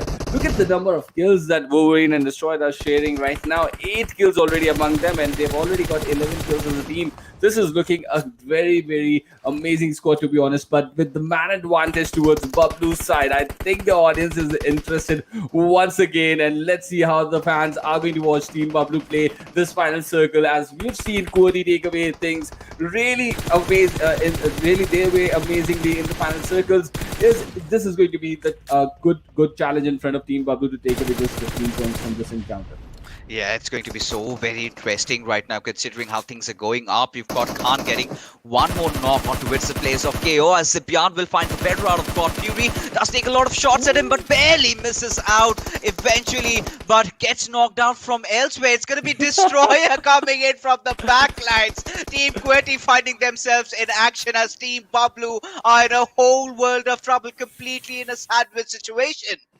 Knockout eliminated out of the game, and a big nade coming in once again from Destroyer inside the final circle. Look at the position of the two QWERTY players out there, and right now the lads of Bablu sort of just under the ridge. They really need to make their way up. A good smoke under the situation can be really handy for them, but they got to really worry about the position of Star 111 as well. One more player down out there. Let's see how Bablu is going to take this situation. Yeah, but somehow Team Bablu have recovered. But right now, well, they've got the numbers against QWERTY, but it's still Star standing in their way. They will, of course, pop those Molotovs at them, but they've somehow, managed to not do anything out of it. Finally getting to see the MG3 in action. Does get one head popped off, and Destroyer goes down. It all comes down to Wolverine again, who's sitting at 5 kills, but this time does not have those grenades for himself. Because if he had, I think Team Bablu would have just been wiped out. But Pikachu getting the better out of Jin God. And Team Bablu keeping their eyes on both the angles. Now finally the push is being committed as Khan 420 goes in onto Verso's last 2 players. It's God Fury and Cyroj going up against the team of Bablu. As God Fury is still trying to put up the fight, gets burned down. As it all comes down to Hassan and Cyroj. And look at Khan just spraying through with that MG3. And boy oh boy, Team Bablu using that weapon to perfection. You could see, the fire red. It was absolutely shredding through these teams, through the players, and there you have it. Team QWERTY getting the first one, and Team Bablu could not be far behind. 9 kills, chicken dinner, and much needed one at that. Take a bow, Fixes. Take a bow. Not Team me. Bablu. The boys from Bablu. Take a But bow. you predicted it. You predicted it. Oh. That Team Bablu can take it inside Miramar right at the start of the game. And that is why you have this bow from me. Because the way Team Bablu played inside the final circles, and that was a really good game coming in. I don't need bow. I don't need respect. This panda needs food. Oh, sure. It's biryani. Sure. It's noted. It's noted. Okay. Nothing less than that. Prediction winner, yay! But yes, getting back to the game that we had, and it was really some good defense being showed by, of course, the players of Team Bablu over there. But it's my man Wolfrey. This time again, 5 kills. I'm pretty sure Khan did not let him have his breakfast or lunch. He skipped both of them because he's starving. He needs those chickens. He needs those kills. He's bloodthirsty. Crowd warning, Fixes is hungry. But yeah, so is Wolverine for kills, man. Look at the amount of kills he got there inside the final circle in the last game, and this time going away with the MVP, getting more kills for himself, and that is an amazing, amazing performance coming in from this lad. This is a special, special player in action, to be really, really honest, and the kind of utility uses that he has shown. And if you're very right, Fixes, if he had some nades there inside the final circle, you never know this could have gone Cody's way once again, and that would have been a completely different ball game. But I really loved, the gameplay coming out. Especially watching the Khan MG3 in action, sort of alleviated. Yeah, the first ever, and he did so much. I mean, the way Khan was just pushing in, he looked completely unfazed. Considering that the situation that they were in, having two of their players being knocked out, it was so chaotic. And the same goes with Team QWERTY. Multiple times their players were getting taken down. The only mistake, however, by the players that I could see was when, if you remember, right, Team QWERTY did use their vehicles to sort of rotate inside, trying to have different angles. Yeah. That is where one of the players, who I think was the anchor, he did not peak at the right time, right? And they fell down to the players of Team Pubg. That's where they lost two of their players. But had that not been happened, had that been dealt with, could have been a really beautiful 4v4 skirmish towards for the first and the second spot. Really nice observation, Fixes. That was a late trade that came in from the side of Team QWERTY, and they paid the price for it. And the way then the match shaped from there, Team QWERTY they were really into the equation. Destroyer and Wolverine were really putting up a really good fight, but the way the manpower was managed by Team Bablu, and the way they committed themselves over the lads of Star 111, absolutely no one had a chance. The way Team Bablu was playing this time, at least in the last 5 seconds. Yeah, I think 100%. And most of it had to also do with the zone shift, right? Because we sort of were anticipating the zone shift to be towards the southern side. Because that is what has happened in majority of the tournaments, right? So it kind of tends to go up towards those hills. But this time, the gods had some different plans in their mind and shifted it towards the northern side. So yeah, Team Pubg sort of had an easy rotation in, and they could get in there. But some good resistance being shown by the players of Team Star, doing a really good job.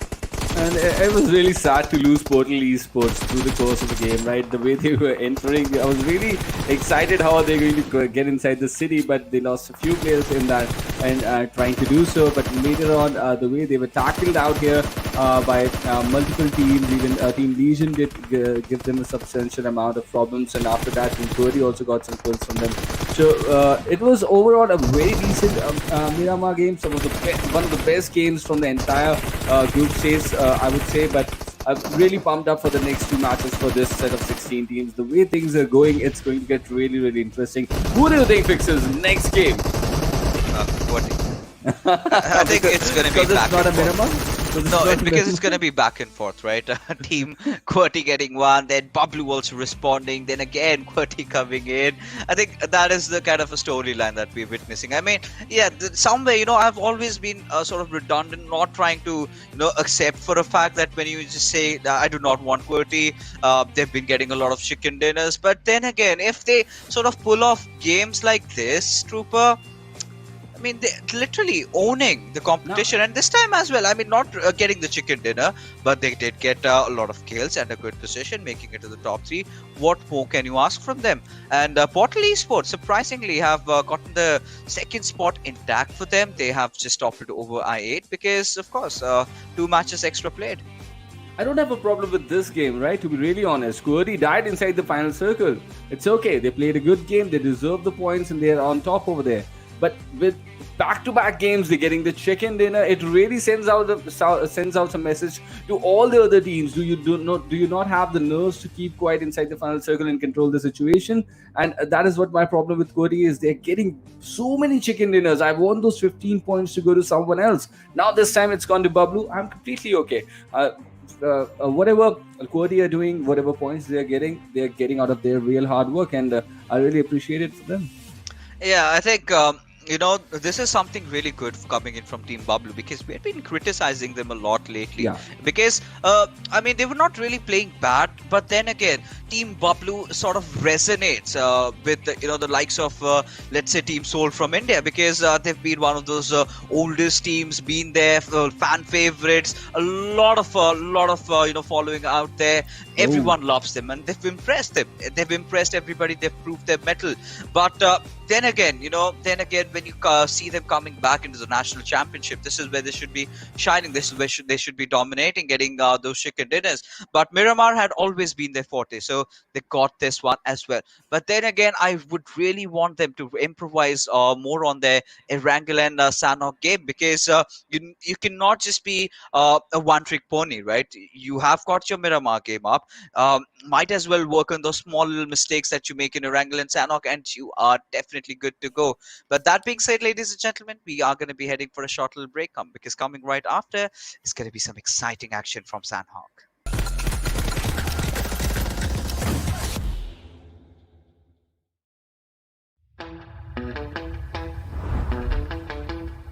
Are you keeping it real? I'm calling shotgun, wanna see my baby run. Oh, what's the word on the sea? Kicking up the dust, if you know what I mean. We got a good thing going. We got a good thing going on. Zone 4G, official partner of PUBG Mobile in Pakistan.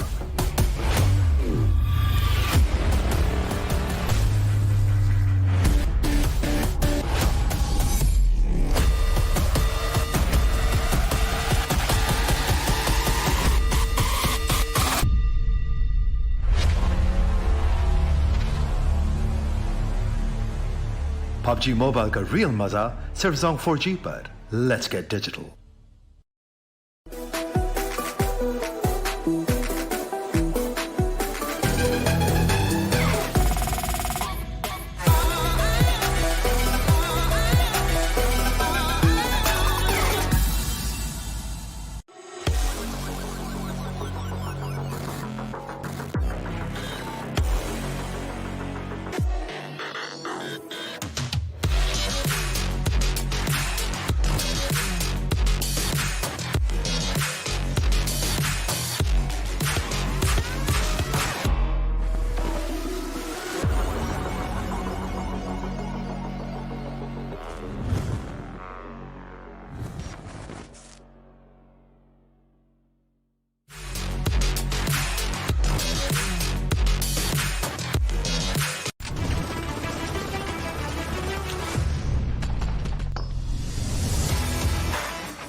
Hello and welcome, ladies and gentlemen. You are watching the PUBG Mobile National Championship. Of course, the Pakistan region brought to you by Oppo F19 Pro. Woke up your fun as we head along into Sanhok, and we're having quite an eventful day. You've got Team Paplu really performing well, QWERTY playing just out of their minds, the way they've been performing lately, and a few other teams have also stepped up. We've been talking so much, so much about them. We do not want to be biased. Just those teams, right? We know, whichever team performs, we talk about them. We love them. We love you all. But yeah, I really felt that Team Star also, I think that was also a much needed respite considering they managed to get that second spot. And even in the first game, we did have lost. Now, today, loss is also one of those teams that is really performing well, Trooper. So, you being Honestly. that, you being the one who carries on the torch for the underdogs, you've always been rooting for them. So, do you think Lost has got what it takes to Yeah, get they the have. chicken in Sanhok? They certainly have. I mean, not the chicken, but they can definitely come up with good points. They can certainly get the chicken as well, but that Now will not you be are my a lucky prediction. charm for them. Do you know that? You've been asking, they've How? been delivering. Yeah, that is for sure. But Lost Esports certainly they are looking good by the start of the day, and now they're getting some good points as well. But coming back to Star 11 as well. Now we'll talk about them, but let's talk about Kori, the team that has been taken, that is taking the most of the screen time and our conversation time as well. This has Yeah. seen just doing an amazing performance. Look at the kills per match over there for Destroyer and Wolverine. That is not an easy number. I do not have those numbers in classics, man. I will be really honest with you. They are having them in this competitive lobby over there. I'm just kidding. But I really like the way everyone is playing. The I mean, Khan has to be the IGL. He's been doing all the brain works from the backlines, giving out all those call outs. So it's obvious we would not expect much out of him in terms of kills because, well, you've got three players, not just three. Even add Rahman in, you've got four players who are fragging at their peak level because. Well, Destroyer, Wilfrey, Fulcrux, we've seen these players even in the past, but the kind of an improvement they've shown across those past couple of tournaments. I mean, that has been so instrumental in developing QWERTY as being one of those teams that not only can just win championships in Pakistan, but also can get glory at the South Asian level as well because they've gotten that experience, they've gotten everything that's needed. So all those parts of that jigsaw puzzle are just there. It's all about putting them together in peace. So once they do that, I think we're talking about a really bright future for Team QWERTY. But that being Honestly. said, um, uh, Destroyer as a player, I think this is his tournament. This is where he's Yeah. shining. Already having so many kills out of the 14 games, and you were talking about the KPM, and wow, even That I is was really surprised. That is big.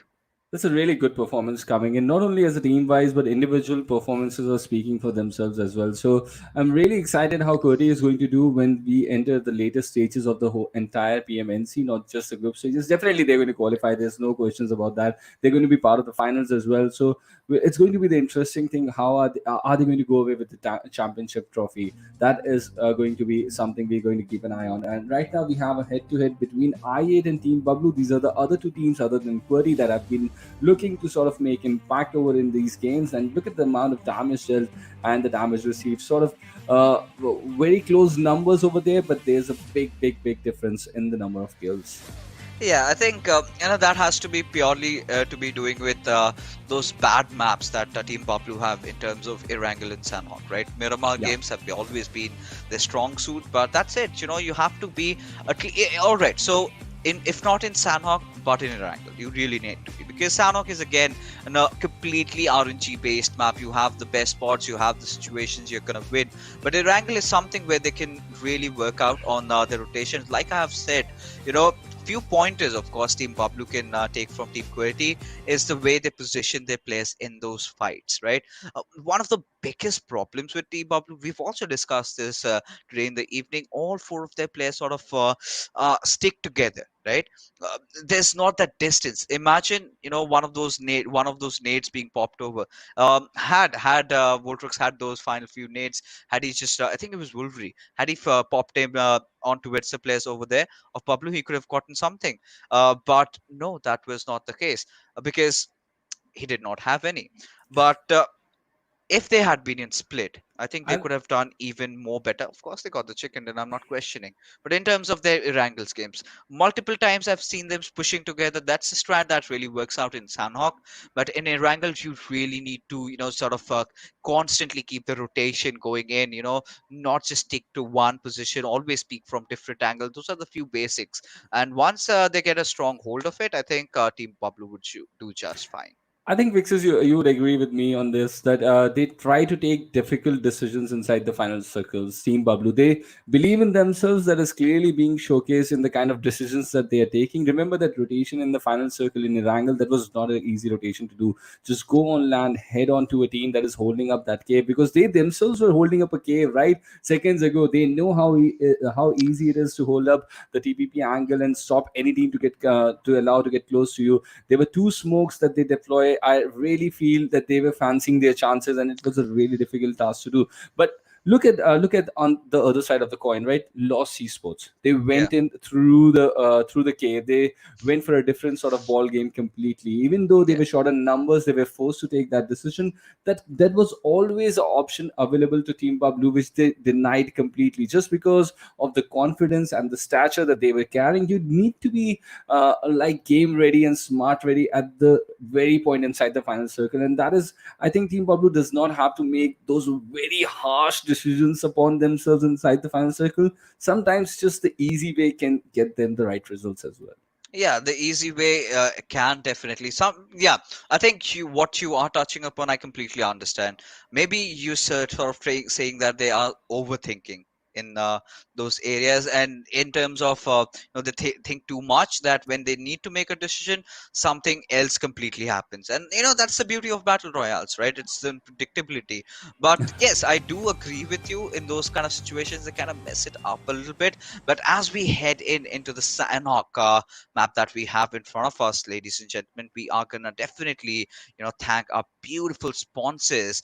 That's gonna be Song 4G. Now we've been talking about this a lot. A lot of players usually face those internet issues, those disconnections during their games.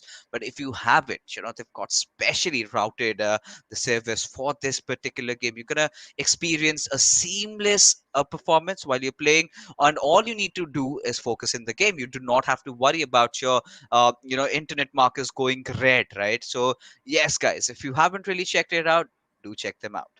Definitely, definitely. You got to check that out. But look at what we have on our hands over here. No team sort of heading towards the complete island of Camp Alpha fixes. This is a situation we have seen earlier. There is Star, maybe Star McKay, sort of heading towards a little edge over there, getting some confronts. But we have multiple teams inside boot camp. Lost Esports have got company, and they've got company no other than this is Team Cody. Now, eliminate them early, Lost Esports. Come on, just brighten up things over here. Just give other teams to get those 15 points out. And I would be really excited if Lost Esports can actually get these 4 points out. They certainly can, and Believe somehow is still putting up the fight as he is surviving with a sliver of HP. This is where Destroyer does have the optionality, but one shotgun can change this entire fight over here, because you've got that choke point to play upon, and Believe, this poor lad does have nothing on towards him. He's just, trying to hold on to that TPP angle, trying to, spot out any single player coming out. But Lost, they've also, managed to try and get inside the fights. They've lost out on two players already. Marshall still trying to deal damage from the higher ground that he has, and he certainly should commit. But because if he does not, there is someone else. They're just gonna chime in, and Marshall will go down as Destroyer does get the better out of Clutch Wave, leaving Marshall being just the solo survivor for his squad. But does take out Destroyer. Can he get Voltrux as well? That's a big question. But he's gonna go greedy as he's got one more, I think, over there. And he's gotten Yes. this third one. No, it's the second, as Voltrux has fallen. Khan does not have a lot of HP, so everything sort of comes down to how Don't come Wolverine at is going to perform, completely shifting on towards his arm. But it is Wolverine and Marsid. Khan got to hold up that angle really patiently, right? He got to hold up that angle. He got to buy that time. Is he going to or not? Or is he down already? Is Khan down already? That is going to spice up things way better here. But Wolverine now finally presses that plus button on Voltrix now. Destroyed also bleeding out quite close to himself. Marsud has been forced to retreat under the circumstance, and he might just get away from the city of Bootcamp as well. This is not the kind of opening we were expecting from Lost Esports out here. He might just get caught in the open if he gets spotted by Voltrix over here. Yeah, I mean, right now, Team QWERTY, they need to patch their players up. So, let's see. All right, so there you have it. The final player being taken down. Lost bite the dust as QWERTY coming out on top again and having all their players alive. So, good team synergy, and Voltrox is just beating that fist in the air. He knows, he's happy about it.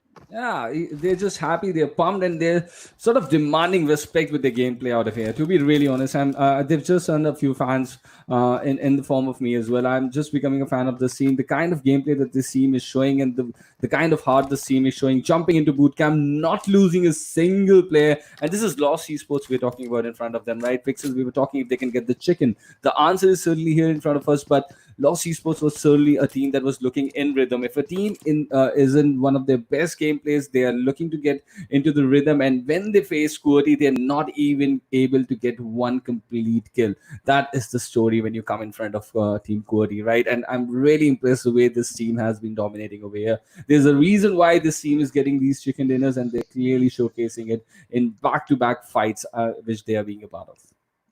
Yeah, I mean, you talk about Team QWERTY, well, they've all already, just, every single time we have these groups playing, we can't really, try to avoid and even talk about QWERTY because they have been that good. But I think their woes are not yet over because I do see another team, NFP Tactical, trying to get up close and personal, and they've obviously managed to knock one player out, and it's Destroyer. I believe QWERTY was just kind of looting out in the open. They were feeling as if they were the kings of the jungle, but NFP says no. To spoil the party, maybe. Let's see if they will be able to. I have my. I've already picked up a side. I've already picked up a team for this entire tournament. To be honest, fixes. That's Team QWERTY. You're free to choose anyone from the remaining 30. I really don't care. I, I know you've chosen the side, you've chosen the right side, but now I think Team QWERTY is aware of it. Destroyer has been brought back to life by his teammates. But I think QWERTY needs to find a lot of healings because that is one thing that I really feel is missing from them. Yeah. And Khan has spotted off that one player is lurking out around and he goes down, making no mistake. Wolverine, my friend, what on earth were you actually even thinking? Just climbing up the hill like that? He's punishing them for the mistakes, and that is exactly what Team QWERTY is doing. Not only to this team, but also to the remaining teams as well. You've got to be really on point with this team. If you give them a little bit of space, they're going to show you the way outside. So that has been the story for Team QWERTY throughout. But they're not committing themselves. That's something really good. I like at this point, they're just holding on to that city of bootcamp, which we have seen them do earlier in the games as well. So let's see where the zone is going to go here. It's a pretty decent first circle, and I think it's going to remain on the Camp Bravo Island as well. It's going to get interesting how the area of QWERTY is going to come into play, but let's see where the circle is going, because right now the possibility can be anywhere. So just let's see where the second circle goes over here. Well, taking a look at this map, it started off really well. It started off really quick, and QWERTY got the better out over there in that particular fight. But now it's sort of in a standstill. Now this is one of those circles that tends to go around, sometimes around Pan. We've seen it going around Paradise Resort. But by now, I think the chances are very slim. Maybe towards Quarry. I think Quarry is also one of those areas which which is sort of heavily contested. We'll see that fixes, but right now it's sort of looking vacant to me. I think Team Bablu has already moved in from that direction. They have taken up the higher ground just towards the eastern side of the Painan region, and multiple teams sort of converging in that area. From the southern side, we have Portal Esports and ELM as well, quite close. And look at that sort of a rotation coming in on the southwest side. Hamza being a part of it. I believe that is the team of FourRebels out there. Yeah, you can spot Team Legion right inside the scope of King over here. Let's see, this fight is going to take off. And in some different part of the game, Team NV has also found a fight for themselves quite early. We are just inside the 8 minutes, and multiple teams that are getting really close to each other. They certainly are, and they are dishing a lot of damage left, right, and center. But you've got Team Legion. They're just gonna back off a little bit, and they've completely been looking off the mark. Just that one day of brilliance, and completely just being invisible throughout. As FourRebels will, of course, get their fallen teammate alive. And yes, this is what we were talking about, right? The quarry circle, Quality and circle. I I love think this. yeah, I think Team Envy will definitely have a good position, considering the fact that they've taken over that compound, staying at their pure epicenter of the zone. But then again, I've always been a critic of going down the quarry, right? Because once you go down, you barely ever get up, because that is has been the sort of go-to story. Because any time a team heads on, if the zone is on towards quarry, it's fine, you're doing good. But the moment it shifts away, you do not really have a lot of areas to step out from, and there are a lot of teams around you. So amidst those chaos, you're going to get easily spotted and taken down. The question is going to be actually, the area of quarry is a very big bowl, right? For the interesting thing right now is fixes, where is this circle going to shift? Towards the east of quarry or towards the west of quarry? That is going to bring a lot of IGL. A lot of IGLs are going to think about that. How are you going to rotate about the area of quarry? Because it's a big, big bowl, and that swamp in between is really not that useful for any of the teams, to be really honest. But how are they going to go around it? That is going to be the tricky question for all these IGLs at this point. Yeah, I mean, right now they're still gonna just try and close in, stay as much close as to the center they can. But we've got the players of Mythics going after NFPxTact, and well, there's another fight also breaking out, as we do see the players of CAF engaging against the likes of Knockout, as Hunter has fallen. But the revive is definitely going to come in, because the commitment to try and save his teammate has not been made, as we're in a different fight Oh. now. It's NFPxTact going up against Mythic. We saw Mythical getting 4 kills in the second game, right? Quite early, but they could not make a significant impact after that. Now they've got another opportunity. They've got a team right in front of them. They've opened up a knock, but unfortunately, they have one of the teammate as well who is knocked down right now. Look at this push! It's coming from right out in the open, and that drop shot coming in from Mythical, showing the Wow. way to the lads of NFPxTact. But that was a really, really bold move coming in, certainly considering the fact that he was the last guy standing up for his team. I mean, when you have M249 and you've got 150 bullets on it, all you need to do is just pray and pray. That is it. That is exactly what you got to do. But again, a few additions, few tweaks being made, few nerfs being given, making it just now a drop. It's a common loot, so all the teams do have that luxury. But again, I mean, I do not know, man. I still do not feel M249 to be that much of an impactful weapon. It's just that the players kind of do not really have to worry about their max running out. They can just go all in. But I really feel that we've got better alternates to M249. I mean, the likes being Uzi, you've got Tommy, which do provide. Well, Tommy, I must say, which gives you that 50 bullet and does not carry a lot of space in your backpack, and is eventually even more mobile. I mean, you can jump and take shots. You can expect that stability to be there. But Daddy does find out Hunter yet again. The second knock coming out from him. Honestly, and I'm just adding on to what you were saying about M249 fixes. Yep, but this is a good game coming in from the lads of Knockout, getting some good important points for themselves, sort of surprising teams into rotation, but getting surprised in return as well. This is Portal Esports, who have suddenly showed up and now getting the better out of them. So this is a three-way fight that is going on here. We have lads from CAFXSSP, we have lads from Knockout, and Portal Esports just around the corner, surprising them. So they really got to be on their toes right now. They can. This is going to be a very difficult situation. But once again, that M249 M249 that we were talking about. Why aren't you giving the free fire with the M249 on it? But eventually Dani goes down. The M249 is still in action. Absar right there in front of us. Let's see if he can get away. There's a Thompson as well, fixes. So we are watching this multiple amazing weapons in action, but he's really, really low on health. And Jadu, you really got to open that first aid over there. Yeah, but Upsar, he's definitely gonna pop it up sooner. But it's that Molotov that kind of delayed him. Oh. Nocto from nowhere. So yes, I mean this is the tell-to-tell story, right? We've been constantly harping about it. Do not delay your fights, especially in maps like Sanhok. And there you had the Perfect third scavengers. party. Yeah, perfect third party. Just when he was not expecting, he would be rattled. Like I'm legit telling you, he would be rattled. And amazing, amazing. And with the use of M249 that was portrayed over there, you had the M249. You could have gone in with the free fire and just like went right onto the face of your enemies. But he just went past him. That was the surprising thing. He started firing in late, and then he went past him. He was eventually outside the house, and they crossed each other. And that doesn't really happen when you have the M249 in hand. Yeah. I mean, a few mistakes were there made over there. I really felt, he could have actually pushed onto it, Shadu, because had he known he was barely surviving on a sliver of HP.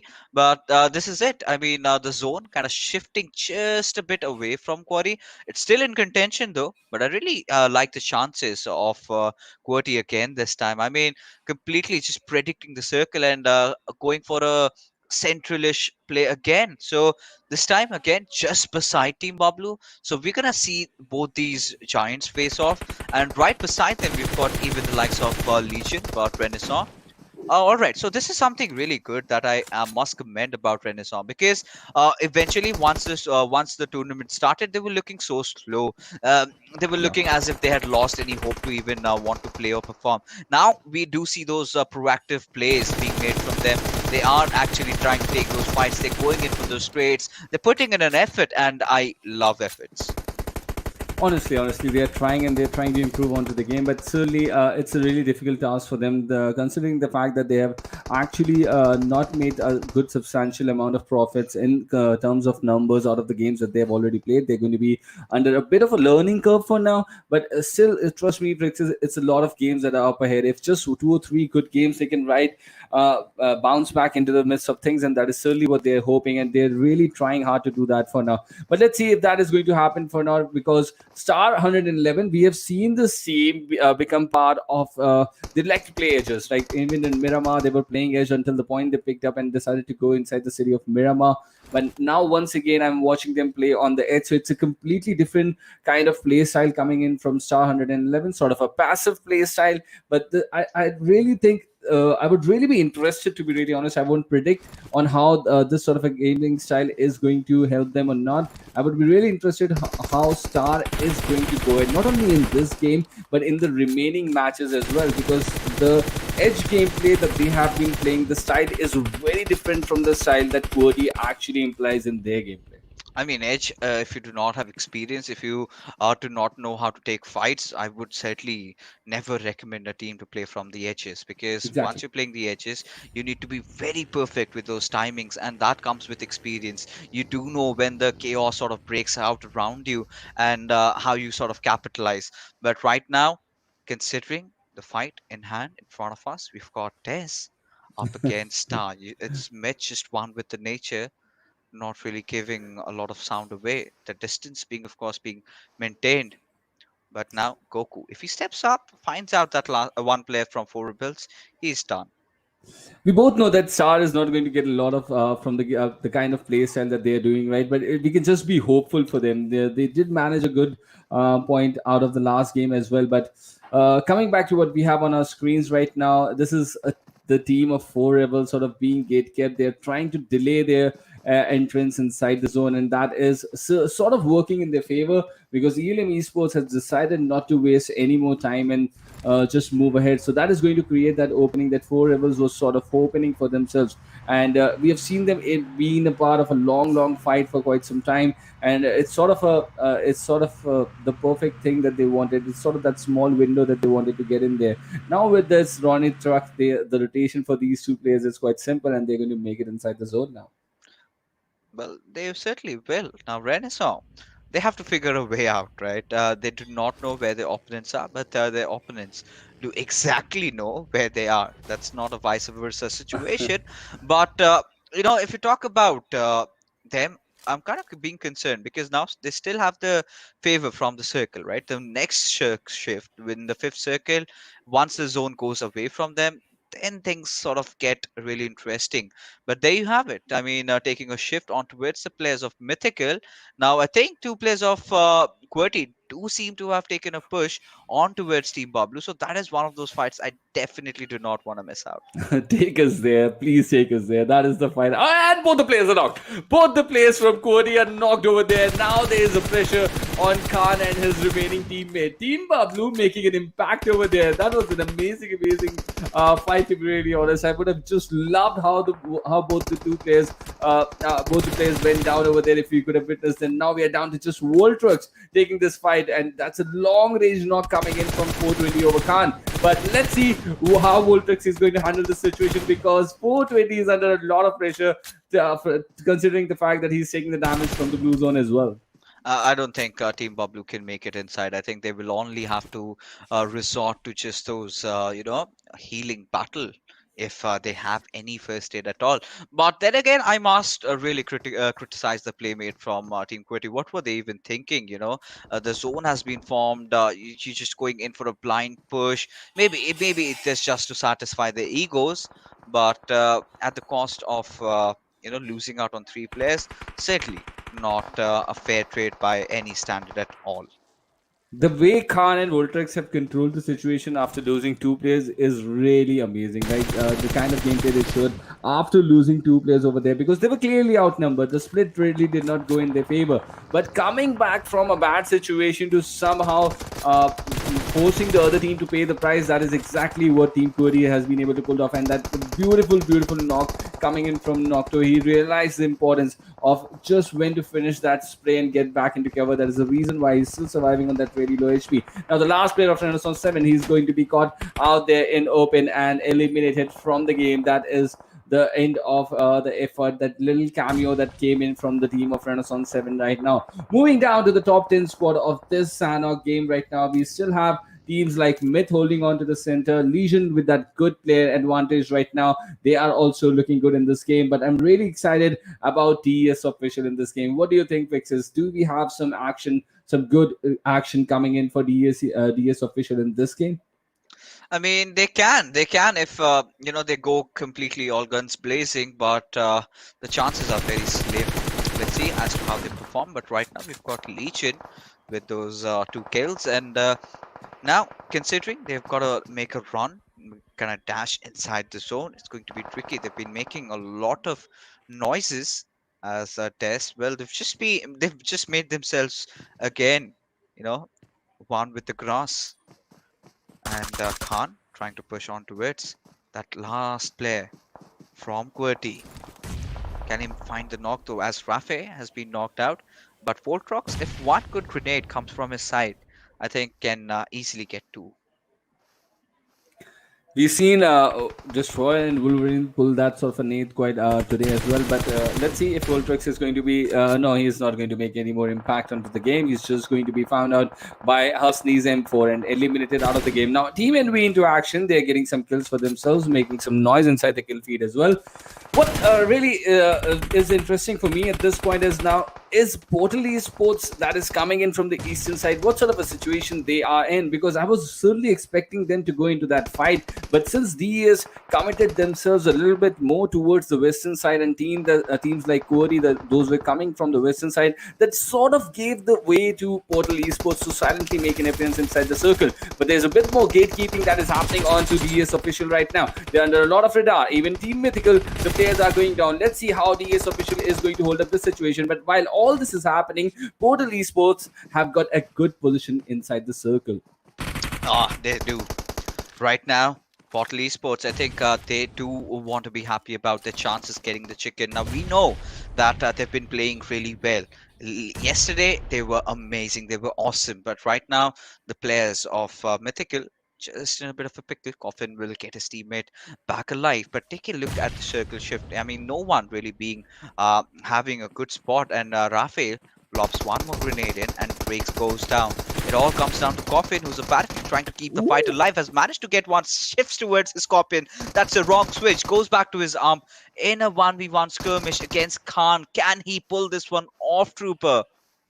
This is another Cape situation against DS Official. They have been taking fights after fight, back to back. They were up against Legion. Coffin pulls down one. He's going to eliminate him. Now we're down to just 2 players for DS Official. And Coffin is sort of closing in there. He missed that opportunity. But now Khan, is he going to spot him? Rafi goes down once again. That is a different ball game altogether, because that is Thor from Legion. Now Coffin sensing that opportunity, going in with that with that M4 and eliminating the last player out there. The ES Official eliminated in the 5th spot, and still we have some good players outside. But Portal Esports Joker, he's been knocked insane. Is the last guy standing over there for his team. It's a different situation for Portal Esports. I did not know they were playing this game in a 3-man squad. Portal Esports, what are they doing? I mean, one of their players just did not have Zong 4G, so that's why we suggest get it for yourself. But now, insane. Is he getting that rest back up? Yes, he has. 4 teams alive. You've got the entire squad of Team Envy just waiting to pounce upon all the survivors from the skirmish right in front of us. Ashoka will lob in one more smoke. And I'm really surprised as to how many more utilities is he holding on to. I mean, this is impressive considering it's Sanhok. Yeah, it's very difficult to find good utilities out there, but Insane goes down this time. So we have Portal Joker as the last guy standing for Portal Esports right now. But NB also have a player down, and there was a possibility of a nade, but now he's given away his position. Let's see if he's going to connect that. Shots coming in from Amp right now. Apso and Ahmed out there, but this gives the opening to start Hassan, but Hassan just trying to get that kill. He's given away his position, and he's been pulled down. Now we have this action in front of us. This is Star 11's last player, Zyros, standing in front of us, and then we have 2 players from NV holding up. NV, can they go away with the chicken dinner? We also have Coffin in the game. That is from Team Mythical. That is a completely different team in action right now. Let's see if he can do something out there. He's sort of doing the heal battle outside the zone, but this game certainly looks, if Team NV can win, and they are certainly, did they fixes all the heal battle paid off over there? I think this is Team NV's game that they have pulled off here. Good game going their way, and those important 15 points are going to be in Team NV's stack. I mean, finally, Trooper, I think after almost 15 games, after 15 games, they've managed to get one more chicken dinner. So that is impressive. And the best part I really liked was when they were kind of pushing on towards the players of Team Star. They made sure they let Absol to be the kind of a scout. You know, you take the beating, you be the punching bag. Trust on us, believe in us. We are going to provide that cover fire, and that is exactly what I love. That is, you've got the man advantage. You know that. Go in for the push. One player gets knocked out, it's fine. The remainder of the players just trade it off, and that is what happened. And well, the moment they eliminated Star, nothing really taken away from them. They also played amazingly well. But there you have it. Apso coming in as the MVP every single time. NV performs every single time. NV wins chicken. It's gonna be this man. It's gonna be Apso, one of the oldest players, and he is finally making his mark. Though I'm really happy that NV did get this chicken dinner. I sort of feel that if Portal Esports, the 4th player, had that connection from Zong, he could have got that chicken dinner as well, because it was clearly Portal Esports game. The kind of the way they made that appearance inside the zone out there, it really looked their game. But nonetheless, this is NV's moment. Absol going away with the MVP of the game, 775 damage, 4 kills. That is exactly what they were looking for at the start of this game, right? And they're going to propel themselves, I think, towards the second page of the overall standings by the results that they have obtained from here. And that is going to make things difficult for some other team, because that is going to leave that option open for some other team to go down to that fourth sheet over there. Yeah, I think considering if you take a look at the top four players over here, I think Portal Esports also had a fairly decent time in this game as well, right? Yeah. Both these players, Nocto and Joker, stepping up, 9 kills for these lads, and I mean, I'm not gonna expect every single game to be a chicken game for you, but Yeah. yes, if you get kills like that, if you have positions like that, eventually you're sort of solidifying your second spot, because after this it's the last game of the evening. Then we will have 2 different groups coming in, A and D, going up against each other. So that is where team I8 would be wanting to get their second spot, because the first one is, well, right now not even in contention, considering how amazingly well team QWERTY have been And- playing. Yeah, And back-to-back final circles for Star 111. I mean, I think, yes, Team Star, we've been scoffing at them, we've been critical, but slowly but surely they are performing, right? You wouldn't expect the flashiest of the place, but they're getting the job done, right? And I'm not complaining over here, considering the fact that they're a relatively new team. I can understand the pressure is on, and it is still understandable if they are trying to contest in for the position points. So they're succeeding at that, so that's a good thing. Honestly, and they're playing edges, and they're certainly getting results, at least in the off maps, to be really honest. They got good results in Miramar and Sanhok, so why don't stick to the strategies over there, and let's see if that is going to be the exact thing in Erangel, because that is going to be really something I'm going to watch out for, because Star, I don't think really they're getting good numbers out of Erangel. That's just a feeling, but we'll keep a close eye on them from this point onwards. Elam Esports getting 3, FourRebels getting 4, so a lot of teams getting points inside the single digit, but I'm really happy the way things have sort of changed inside the map of Sanhok. It has given opportunities to these underdogs, as we call them, to get back into action. And with Envy getting the chicken, I think we are open to any possibilities as the day is going ahead. Yeah, I think the last game of Erangel that we have before we see that group switch happen, I think Envy did manage the chicken, and I think they sort of are really strong on their certain circuits, right? That is where they got the fresh chicken also of the evening. But then again, Trooper, I'm kind of concerned about the fact that once they dropped off again, lost, they died there in that fight. 2 mistakes were made. So they would definitely try not repeating that mistake, and in fact it's even better if they just head on towards military base, because that's being left vacant. Honestly, that is a really good option for them in an angle. But as I said, we'll keep a close eye on them from this point onwards, because certainly they've been getting some good results out here. Once I8 is back into action, that is going to be a completely different ball game, as you mentioned. But till then, let's see what they need to do in this last Erangel upcoming. Yeah, 100%. Even I want to see what they have to put on board for them. But right now, considering how things are, there you have it. QWERTY almost closing in on that 300.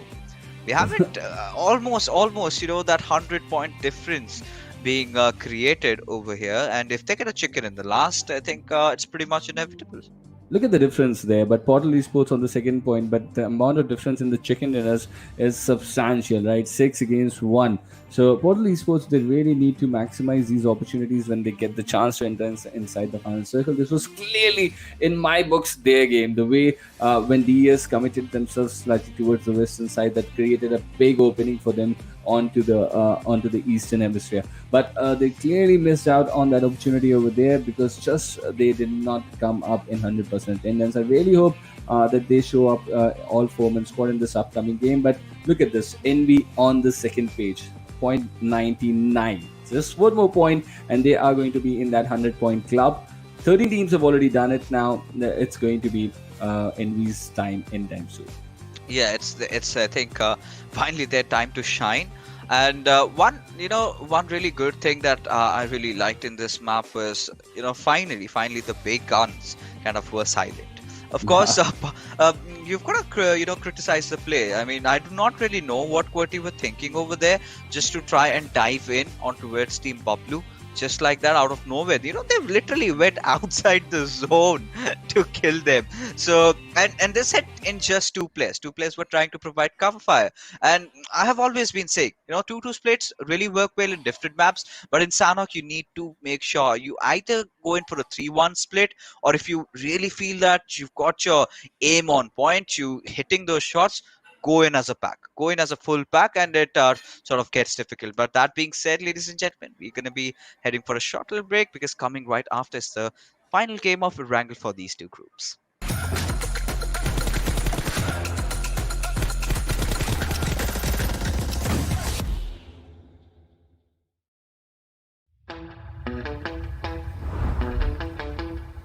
Are you keeping it real? I'm calling shotgun, wanna see my baby run. Oh, what's the word on the sea? Kicking up the dust, if you know what I mean. We got a good thing going. We got a good thing going on. Zone 4G, official partner of PUBG Mobile in Pakistan.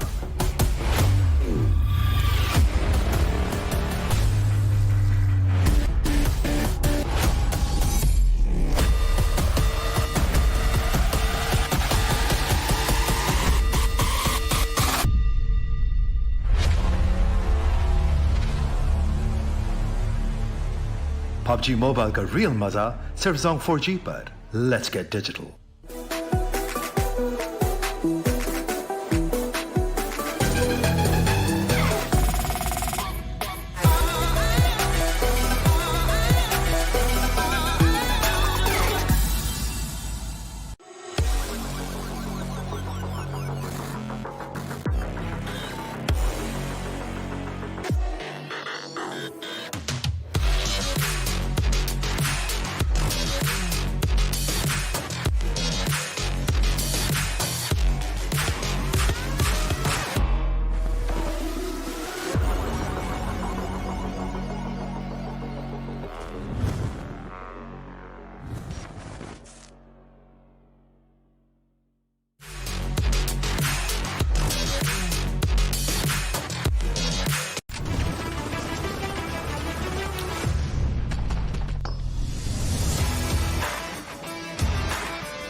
Hello and welcome back, ladies and gentlemen. You are watching the PUBG Mobile National Championship, the Pakistan region, brought to you by Oppo F19 Pro, as we head in along the final game for both these groups, as it is going to be settled in Erangel for the evening. And predictions, Trooper. Let's hope this time we have a military circle, right? And Star gets a good game out of this one, and even Envy does that. But how are you going to keep Purdy out of the equation when they are part of the playing 16? That is my major concern in this upcoming game. But we'll find out what is going to happen, as the plane path is right here in front of us, and so is the military island from where the plane path is starting, and towards the heights of Salwa, that is where we have this slightly easternish plane path on our screens, and that is going to pose a lot of problems for the teams that want to traverse towards the Georgia Pool area. Clearly, we have not seen a lot of action from this entire region. Even the RNG of the game has not forced the players to move towards the Georgia Pool. That is sort of my complaint, but we'll find out when we are going to go finally towards the Georgia Pool section, or maybe even a Pochinki circle. I just want a good urban or a southern circle in this game. All No more right, so eastern circles. no more eastern circles, you're done. You want something happening around the southern areas. Completely understandable. I think it's time. It's time we get to see another southern zone, right? It's been a while because initially in those first 2 days we got to witness that, but after that it's a different story altogether. So let's see as the circle is about to sort of set in as teams are making the jump now.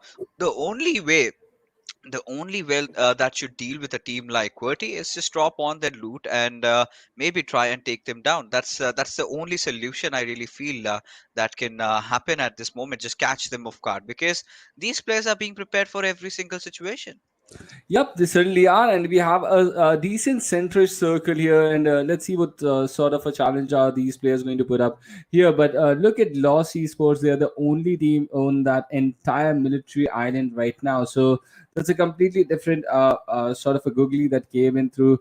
The players of Star 111 over here. Let's see what sort of an impact can they make. They're certainly playing edges, and that is a smart thing to do, to be really honest. But with the kind of aggression that they have been putting up is slightly on the slower side, but still they are getting good numbers in back-to-back matches. In the off matches, they really got a good number in Miramar as well. We have seen them back in action here in Sanhok again in the final circle as well. Now this is the time for Erangel. They're headed towards the city of Sevenia, slightly a northern jump coming in from them, but look at how close they are from the lads of Team Bablu, with Team Legion just lurking around the corner inside Yasnaya Poliana. I already like the fact that look at this. Out of the 15 teams, already 14 teams are already inside the zone. Star 111 just might move outside the zone to loot up that city of Seveni. But other than that, only Team Envy is finding themselves outside. And this is going to be a really, really different kind of a ball game, because already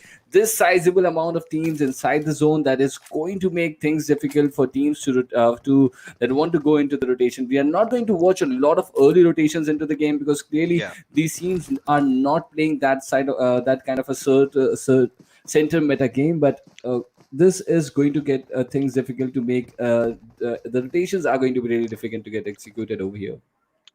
But you know one thing, Trooper, that really caught my eye was Novo Rep. It's vacant this time. The boys from Lost decided to go towards the military base.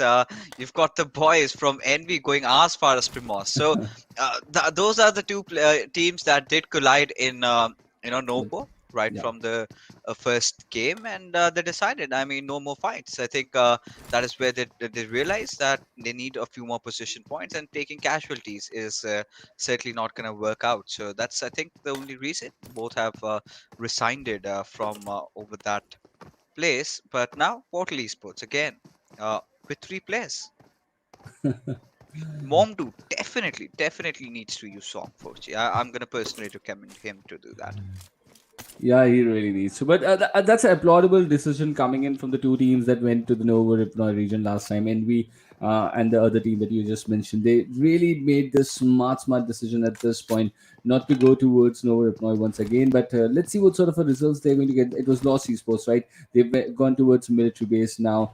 Uh, I would really like to sort of map the change in their progress out of this game, because clearly Elos Envy was on the receiving end of their last venture inside Nova Ifnoy, but still moving out is Lost Esports. They got all the 4 kills out of Nova Ifnoy, but still moving out. I really think it's a wise decision coming in from them. Indeed, it is. Right now, FourRebels. Well, just enjoying themselves in Pachinki. I mean, few of the underdog teams have realized, no, nobody is dropping off at that particular area, so might as well just take it for yourself. So get Yeah. that sweet loot. At least have a good loot, if not a good game. At least give it to someone else. But four rebels have been definitely slowly but surely making it up. They are putting in the effort. So once you have that effort, I'm not going to complain.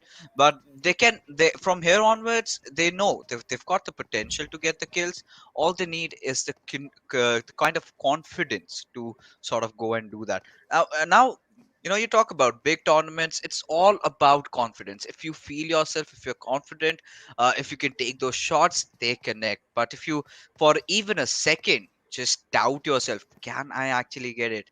That's where you're gonna fail. So once these players sort of get over that fear, I think we are looking at even better players from Pakistan. Honestly, and the level of the game is certainly increasing as we are moving inside the tournament as well, and we are watching some incredible gameplays, even from on the personal front as well. The way Wolverine and Destroyer have taken the show away inside the first half of the day, it was a really remarkable performance. But coming back to what we have on screen fixes, call me old school, but I absolutely love it when I see scenes from Pochinki, from the school apartments, even Nover Pnoy, even Georgia Pool containers.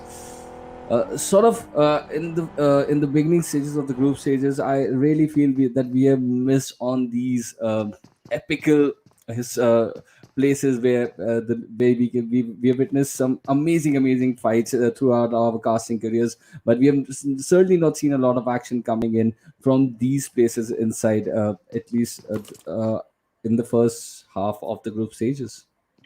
Yeah, I think we about to, still witness. It's still an open ground. The players are still just, trying to prove their mettle. Few have succeeded, few haven't. Few play really good first games. Few completely just, crap their pants. But then again, amidst everything, there has been that one team that has been formidable, that has been crushing their opponents every single time they enter inside the arena. Yes, ladies and gents, I'm talking about Team Quirty. But Team Star, like we've been talking, they have been having back-to-back good performances lately. So they're going to be happy about themselves, the way their day is going on. And after this, I think they would also want to be sort of consistent. But this beauty, Tesla.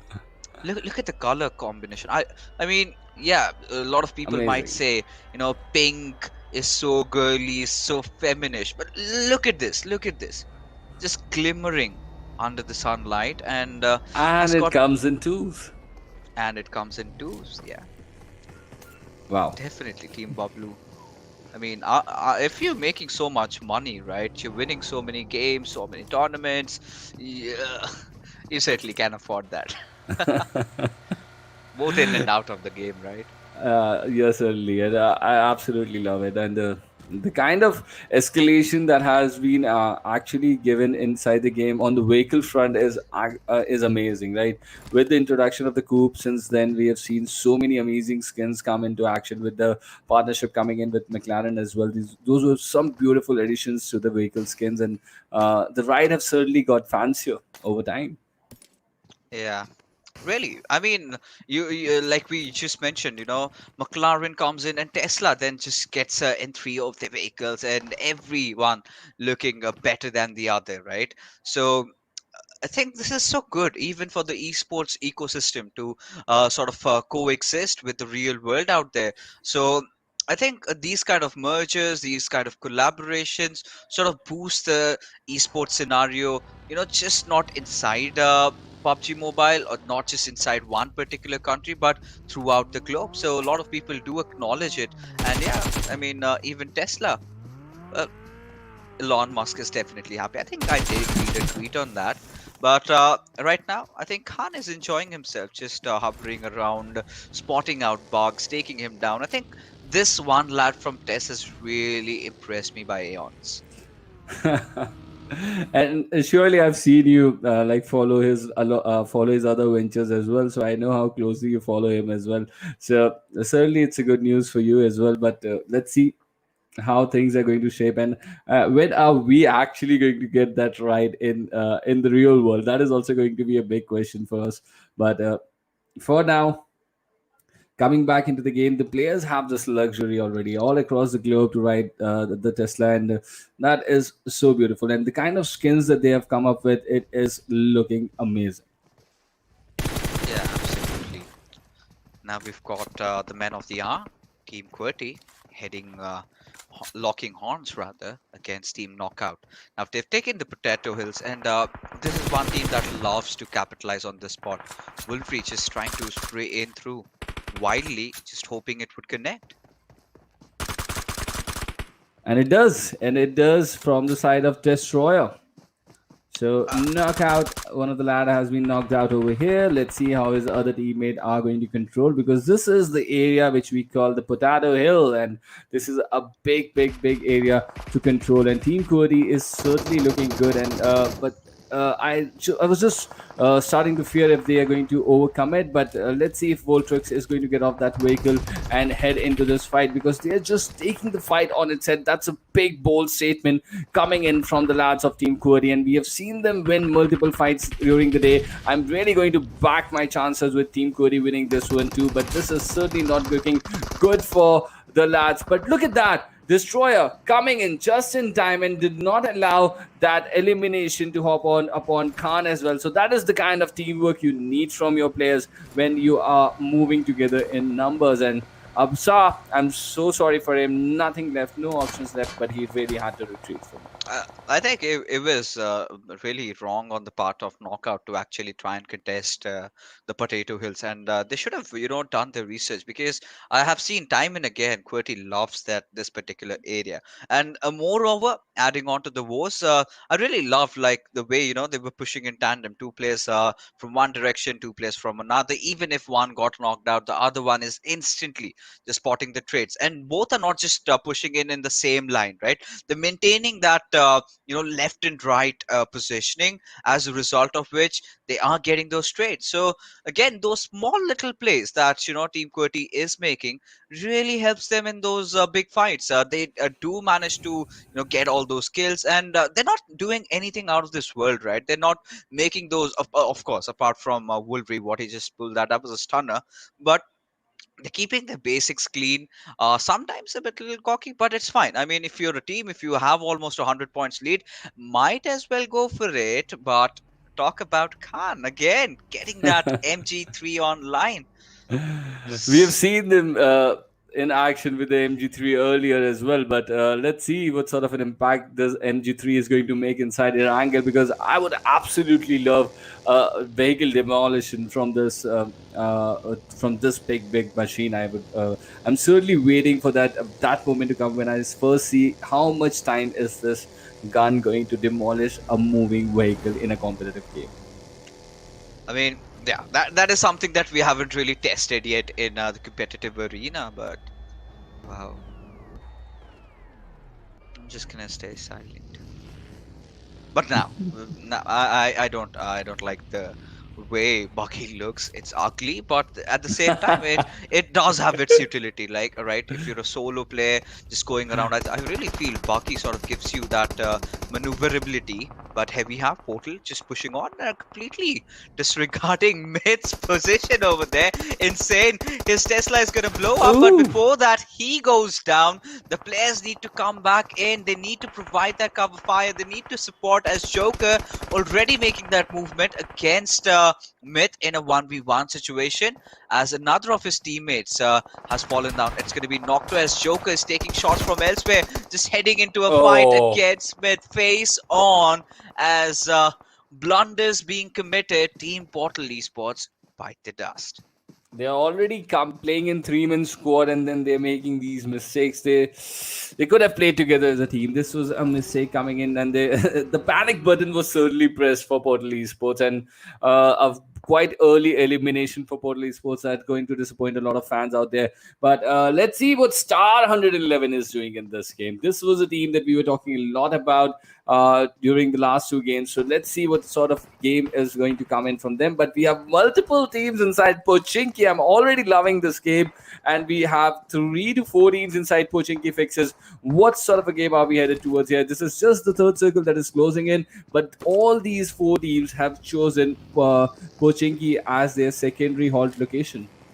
Yeah, I mean, right now, the ones, if you're choosing Pachinki, at least choose those edges. At least make sure that you've got enough room to get out when the circle sort of shifts. Because I know, I really have this hunch that this might really favor the players of Des a bit. But Mid's position is definitely questionable.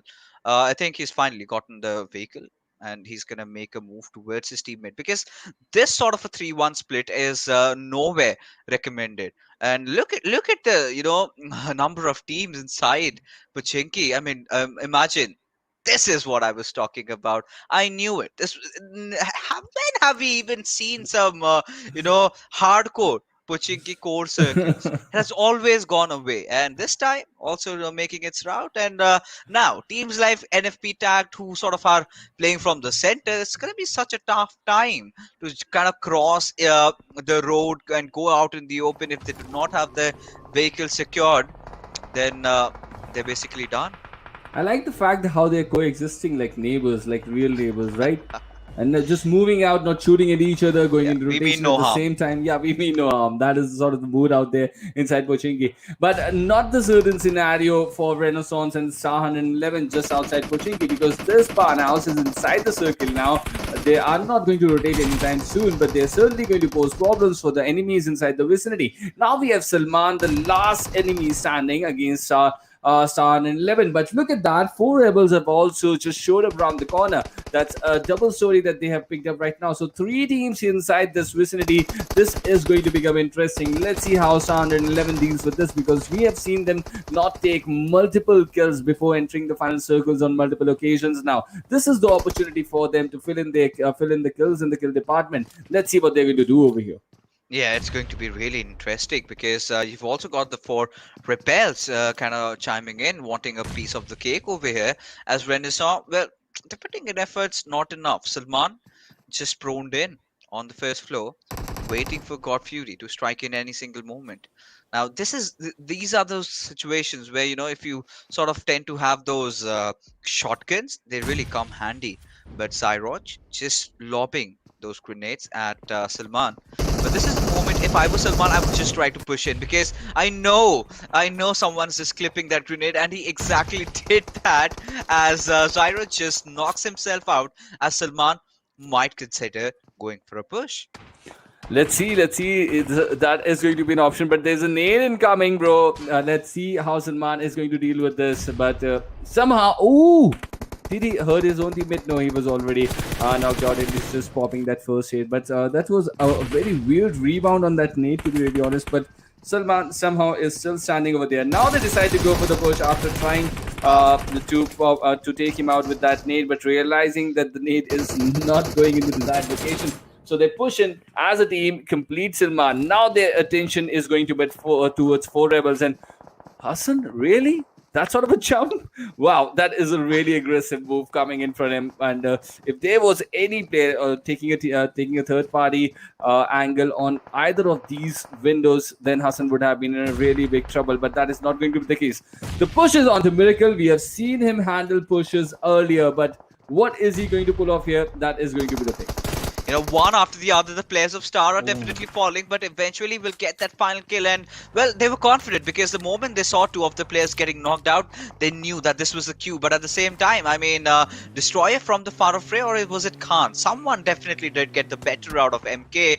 He could not make it out alive. And well, 5 kills is what he's sitting on. I mean, these lads, they're monsters. But as we take a look at another shift, again, the circle favoring the likes of Pablu and Team QWERTY. Star also having a piece of the pie over here. But Legion, they're yet to make their move, and the same can be said for Test, Lost, and Envy. We've got Mythical, we've got Knockout. So all these teams need to close in. I think it's going to be an easier entry inside for Mythical, but things are going to be dicey for Test and Lost.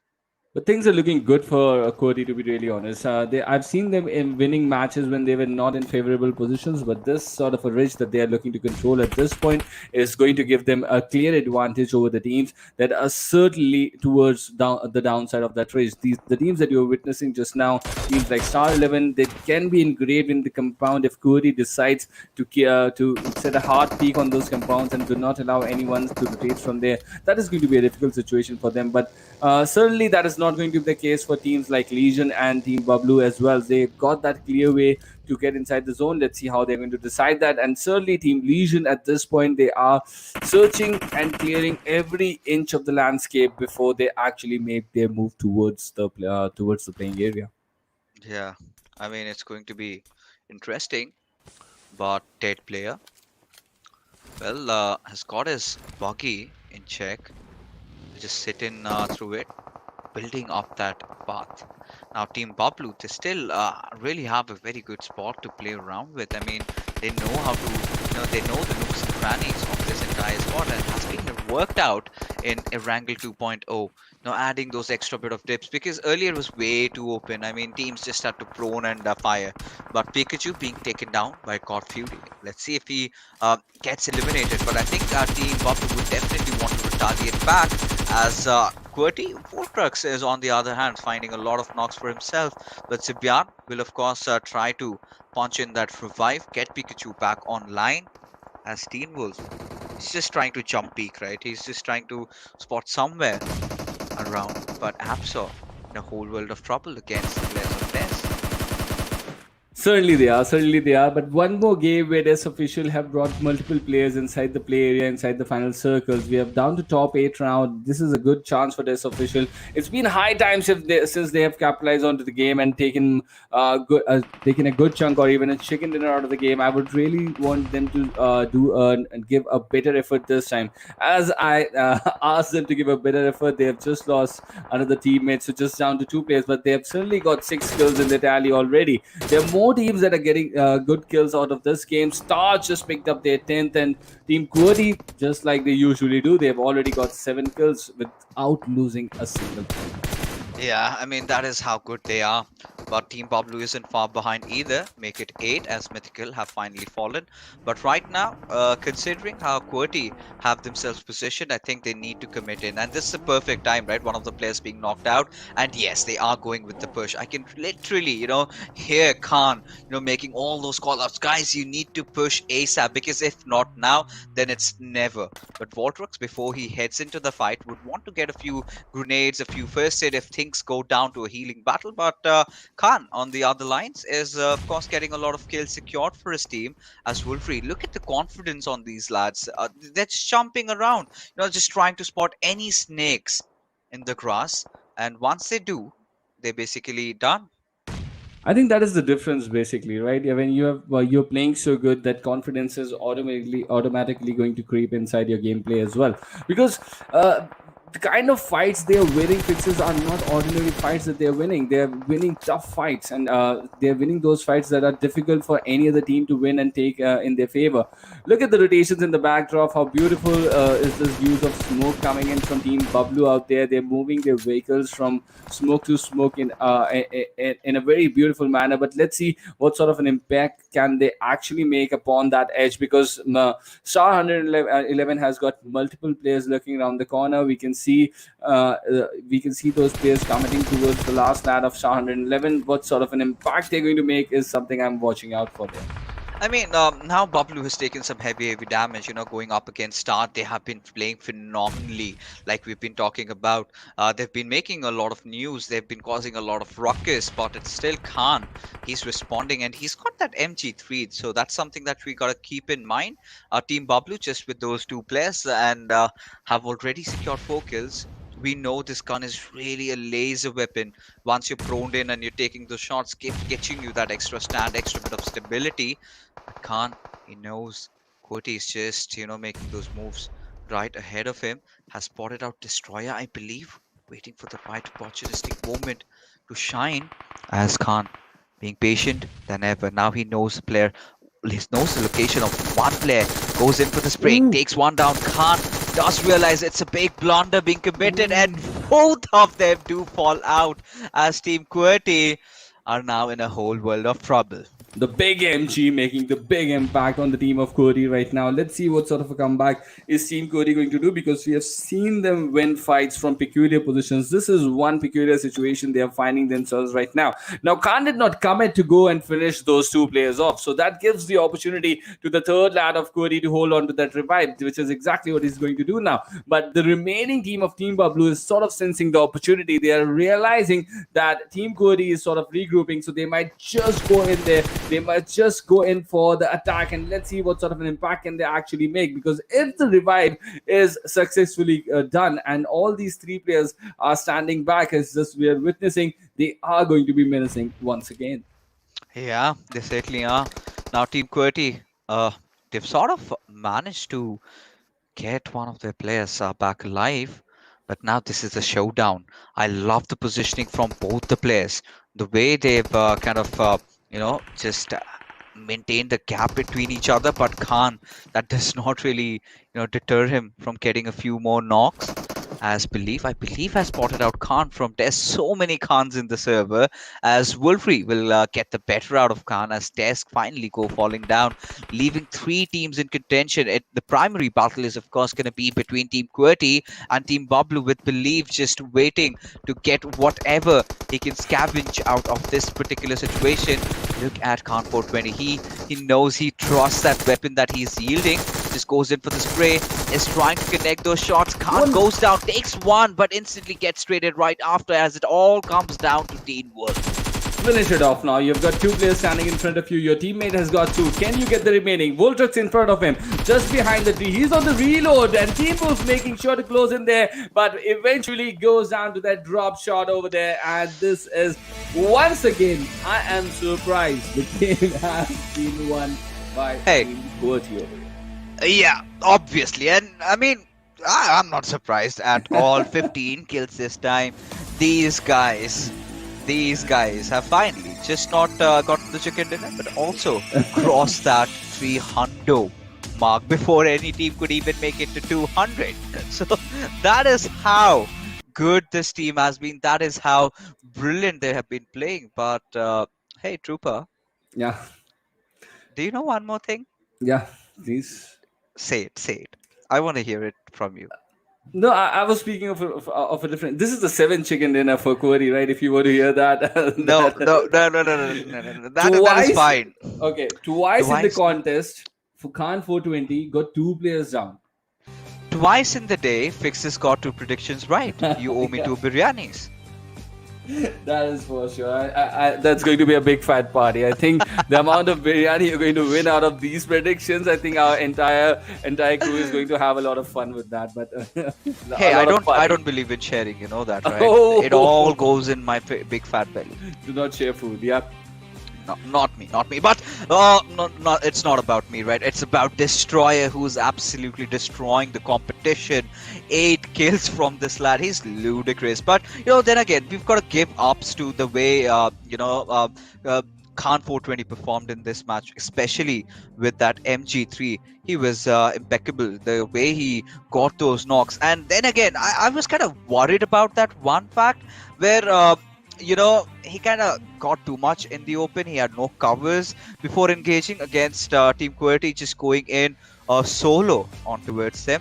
But regardless of that fact, and it's all been Team QWERTY, man. It's all been Team QWERTY. Look at Destroyer. He might look like a very sweet little cute kid, but beneath that, smiling little face lies a monster who's just waiting to get unleashed. The chains have been removed, and he's just going around killing everybody that is in front of him. Well, yes. There's absolutely no adjectives left in my vocabulary to actually praise these lads out here, because they've been so amazing, so fantabulous. Everything they are doing is giving them the right results, and that whatever you say Fixes, they are getting these chicken dinner in back-to-back matches as well, in multiple matches as well. 15 kills chicken dinner. What else to say over here? I mean, nothing at all. I've got nothing to say. But yes, I think even I would urge the audience, request them. Star has been playing really good today. Yeah. 12 kills this time as well. So if you could just, you love doing that in the chat, right? You spam those OPs. Can we have some love for Team Star? Because I think, you guys have been supporting every single team, every single underdogs, and a lot of you might be the next stars of tomorrow. So, that small little motivation really helps, such teams. So, It and I'm does. really impressed, all the four games that they played for the evening, they were really good. They were really Honestly, phenomenal. yes. Honestly, and it actually becomes your duty, audience. I would say duty. I would go past that audacity and tell, because these lads are trying real hard, right? They're sticking on to the edges, trying to get points out of their games. And when they're going to have those points, it's really part of your duty to encourage them. Like, at Yeah. least a soft clap, a soft applaud for them would be the nice way to send them off, because it's a small gesture from you, but it is a very big thing for them. If they are going to get Yeah. applauded for something what they have done by working so hard, it's going to do their confidence hell lot of good. And I really appreciate Fixes you bringing that up, because we certainly miss out on these small important things while praising some excellent gameplays coming in from the big lads. But it is very important when an underdog team comes up and performs. They really need to be appreciated. Yeah, this one little spark, this one little support sort of bolsters them up, because, even me being as a player, I used to love, after my games, I used to go, what is going on in the chat? And, if someone comments me, if someone appreciates my gameplay, then I know you guys are appreciating, you guys are acknowledging. So I would even want to put even more. So I think this little gesture by all you guys would definitely help the cause of Star. Look at them. They were somewhere in the second or third page, and Honestly. they've made it to the top 6. Of course, a lot of the teams are yet to play their 4 games, so that's a different story altogether. But I really love the effort. Even Des Official, they've been consistent. Team Bablu making it to the 4th spot, but now the games are done. Now look at this ludicrous difference. Yeah, right? exactly. Triple hundred already, man. Triple hundred. Bottle already. hasn't even hit their 200, and they're already on at 3. Wow, we got to do something with Cody's chickens. We got to make a different sort of game out of it, Fixes, so that it might become sort of interesting. Are you going for that prediction game out of the 24 matches they are playing? How many chickens do you think they're going to get? But At least 10 or 12 at the Okay. very least. I mean, the rate at which Yeah. they are going, yeah, certainly 12 is an option. I really feel they've sort of figured out how the meta really works, right? Because every single game they come in, they come in with a game plan. So today was something different, right?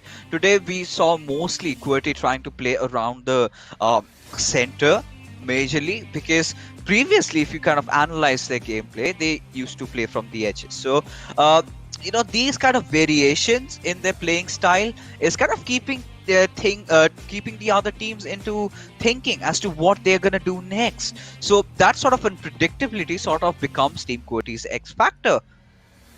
Certainly it does, and they have a lot of confidence in their backpacks, to be honest, and they're getting back-to-back victories, not only in the matches, but also in the fights they're heading, right? Imagine in this game as well, Khan 420 got him down, he got 2 players down. Yeah. Like in that fight, but even then, Team Bablu, that was a mistake from Team Bablu, to be really honest. They could and should have capitalized when there was multiple knocks deployed on the team of Team QWERTY, but they gave the option for Team QWERTY to sort of regroup. And once when they were back as a 4-man squad. They were never going to go down again in a single game to the same team, right? And they learned from the mistakes. It was an amazing finish coming in from Team QWERTY. Indeed, it was. And with that being said, we are finally done with the games from groups of for the teams from groups B and C. Now is the time for groups A and D to come in. So before that, we're going to be heading for a short little break. Coming right after is the action going to be breaking out in Miramar. Are you keeping it real? I'm calling shotgun, wanna see my baby run. Oh, what's the word on the sea? Kicking up the dust, if you know what I mean. We got a good thing going. We got a good thing going on. Zone 4G, official partner of PUBG Mobile in Pakistan.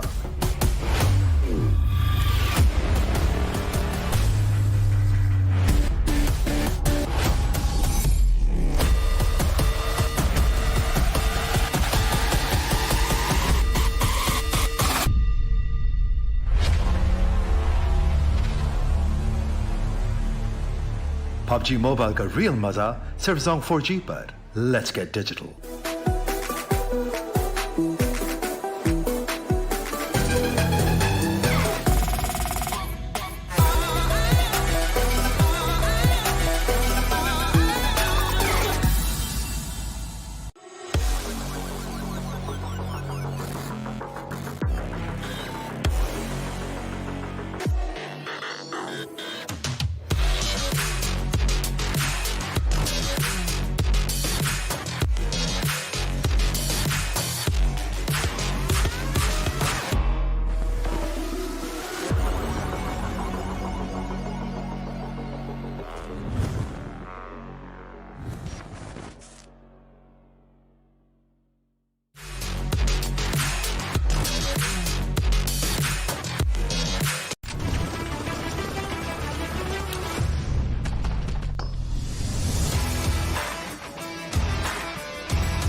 Hello and welcome back, ladies and gentlemen. You are watching the PUBG Mobile National Championship, the Pakistan region, brought to you by Oppo F19 Pro. Woke up your fun as we finally are done with groups B and C. Now it's time for Group A and D to come in, side the action, enter inside the battlegrounds, and get those chickens. So now we've got I8 coming in. Now they've been seeing all these matches from the sidelines, right? So Yeah. they do understand for one thing that, well, they gotta grind it out. They gotta get those chicken dinners. And what a way to start off with a Miramar game. But then again, we've seen that sort of a downfall coming in from the likes of Maxed and North lately, right? So that Yeah. is one of those things that they need to work upon. And if it's done, I think they're good to go. They certainly would be good to go. But what about Sky? The fixes the way they started this campaign. They were looking at a completely different team, but they've certainly went off the track over here. But same can be the story for Billy Boys as well. This is the stage where they are finding themselves once again on that final page, and with other teams, the big teams from the group, Freestyle and I8 also coming into action. I'm really excited about the matches over here. I think we did see DS from Red. He's trying to put up some effort. But Unpredictable have been doing good as well. DMW did get that one chicken yesterday. Death Squad have been performing phenomenally well yesterday. So a lot of underdog teams have definitely stepped up to the occasion. Initially, they were facing a few hindrances in terms of trying to adapt and adjust to the lobby. Now that they've done that, I think now this is the point where they also have started believing this. Yes, if they can do it, so can we. Let's try to get those chickens coming. So a Miramar game, it's going to be really interesting. The first Miramar of the day we had, of course, no doubts over there. Team Bablu coming out on top, but now in the second Miramar, your picks. Who do you I'll pick think? up I'll pick up Max Esports. The way they were playing the Miramar yesterday, they were looking quite promising. Let's see if they're going to convert this game into the big 15 points, and we'll find that out after the game for sure. But the interesting thing would be what is going to be your pick, because your picks are certainly getting on point today. If I have to go with my picks, of course, it has to be I8. No surprises there. But then again, I'd be rooting for an underdog squad. I would be rooting for someone new entirely to come in and get the chicken as we are finally online with our fifth game of the evening, the first for these two groups, as the right part trajectory is heading from Puerto Progreso towards Torre Amuda. Look at Sky, Tyro, Quantum Rage, all these three teams turning out as three-player squad, and I'm really disappointed in Quantum Rage. That was a team I was really looking forward to. I was really looking forward to what are they going to do inside inside these two matches today, and the first two matches tomorrow that they're going to be the part of. Even Mavericks, they have been, but Mavericks on the other hand, they've always showed up three-man squad, so nothing much we can say about them. It's a 60-play lobby. Fixes. We'll jump right into it. Speaking about the plane paths from Puerto Porasio to Torre Amauda, a slightly easterlish plane path, just like the previous Erangel. Let's see how this game goes ahead. So many players haven't really gotten their song 4G subscriptions, right? You got Yeah, Tyro honestly. not having one, Quantum Rage, and I mean Maverick. Well, they do, but in fact, in a quite interesting manner, they've just registered with three players. So that's a different story altogether. But the zone is something that I'm really looking out for. I really want an Eastern Circle this time. Somewhere around El Azhar. It's been a while. Maybe around Junkyard, I would not complain. But no, my prayers haven't really been answered. It was just a wish that I wanted, and it's again a similar sort of circle, in which power grid is going to be really crucial. And we've been talking about the underdogs. We've been rooting for them. I want Team Billy Boys to get something for themselves, considering that they've got a very good initial position. Yeah, Billy Boys are definitely going to come up with an impressive performance. I'm really certain about that. But so is for TMW as well. The way they were picking up their game yesterday, it was really amazing, right? The throttle that we talk about yesterday for TMW Esports was really working well. I really hope they just continue with that sort of a rhythm, because they've clearly learned it the hard way. And if you've learned something by learning it that hard, I really hope that you do not forget it so easily. So let's hope they're going to just keep doing the good work they showed up with yesterday. But multiple rotations already in action. Fixes over here. We have Death Squad, the players just regrouping quickly, looting up stranded compounds and heading for their vehicles, and maybe move towards a different sort of compound to go for the secondary loot as well. So this is a good fast play style coming in from Death Squad, and the important thing is that they are not executing this very far from the plane path. So there can be multiple enemies lurking around the in the vicinity, and they really got to be focused and really be on their toes if they find any around. They really got to shoot at them. Yeah, I think right now, considering how the circle has panned out, lots of the teams, majority in fact, on towards the southeastern sound. Now you're rooting for Max, but the chances don't really look good considering they've gone so far. Now, the only way they can have a good game is if they sort of carve their entry from lateral era, right? If they Yeah. go on towards lateral era, go from the southwestern side, try to take that longer rotation and then maybe contest in for power grid. But like I said, the Billy Boys, they are holding on to that spot. And in these kind of situations, we have sort of seen the circle kind of taking that a little bit towards. That eastern side of El Pozo, that little hill that we have, that's going to be really crucial. That position which True. Team Tyro is holding, that little small hill over there, that is also going to be really important. So these teams need to make sure that they can get their guns and most importantly good scopes, right? At least 4 times. We've seen a lot of players also performing with 3 times, but 3 times when you're kind of playing from the hills is a little bit too far-fetched. So I would want all these players to be completely stocked up, get their gears on, everything all right, and then play the hill game. Certainly, certainly. All those aspects are definitely going to come into the play, and pretty soon the first circle will start closing in. But I'm really more interested about how these teams that are lurking around the areas towards the southeast side, they are outside the zone right now. What sort of a rotation are they going to make? Because clearly, for Max, as you figured out that that big long rotation through the city of Valdemar is going to be a really good option. But all these other teams looking around Los Teodos and this area, how are they going to make their way towards that power grid or maybe towards that El Pozo section? Because they're going to find a lot of parallel rotations, to be honest. Yeah, that they are, right? A lot of rotations are going to be difficult because when you're sort of trying to enter in, there are going to be so many teams. Now that is also my cause of concern for Team I8. But taking a look at Torre Ahumada, we've got some collisions, right? We've got the players of Team Brecht over there. Think going up against Quantum Rage. But they're coexisting for now. Yeah, not really have gotten themselves on board, but I8. I think they're pretty much done with their loot, and North Esports right on their tails. But I8 really needs to be careful in this one because, by the looks of it, if they're not going guns blazing, I think they might just be shunned down by some squad or the other. They can be, and we have seen Crypto and his teammates go into fights like uh, just sort of as an experience as well. We have seen them not go into fights with a lot of fear behind them. So anything is possible as far as I8 is considered, and I really feel like I8 is a team that is not going to show their real colors until we are inside the final stages of the tournament. But there is the coexisting existence that is going to be breached. The ceasefire has been broken by Quantum Rage, and they have got a knock and completed. That is the first point of the game, I believe. Yeah, that's the first knock that we're getting to witness.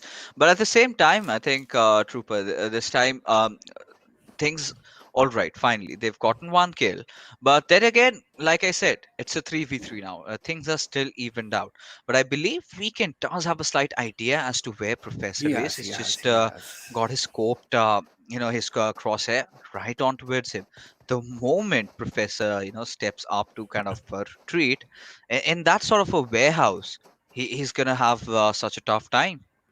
And I think Professor also has an idea, so he's not going to make that sort of a mistake. He's just waiting for MGS to cow to This was ought But to happen, right? this was not a good sight to see, to be really honest. And okay, but Weekend is going to now enjoy this loot, and now he's going to move in close to Professor as well. It's going to be a really, really sad, painful elimination for Professor out there. But on some different part, let's see his teammate Sergio is now under some threat. Adil is closing on to him with a different with his other teammate. This is really not looking good for Rect Esports. They are on the verge of elimination, to be really honest.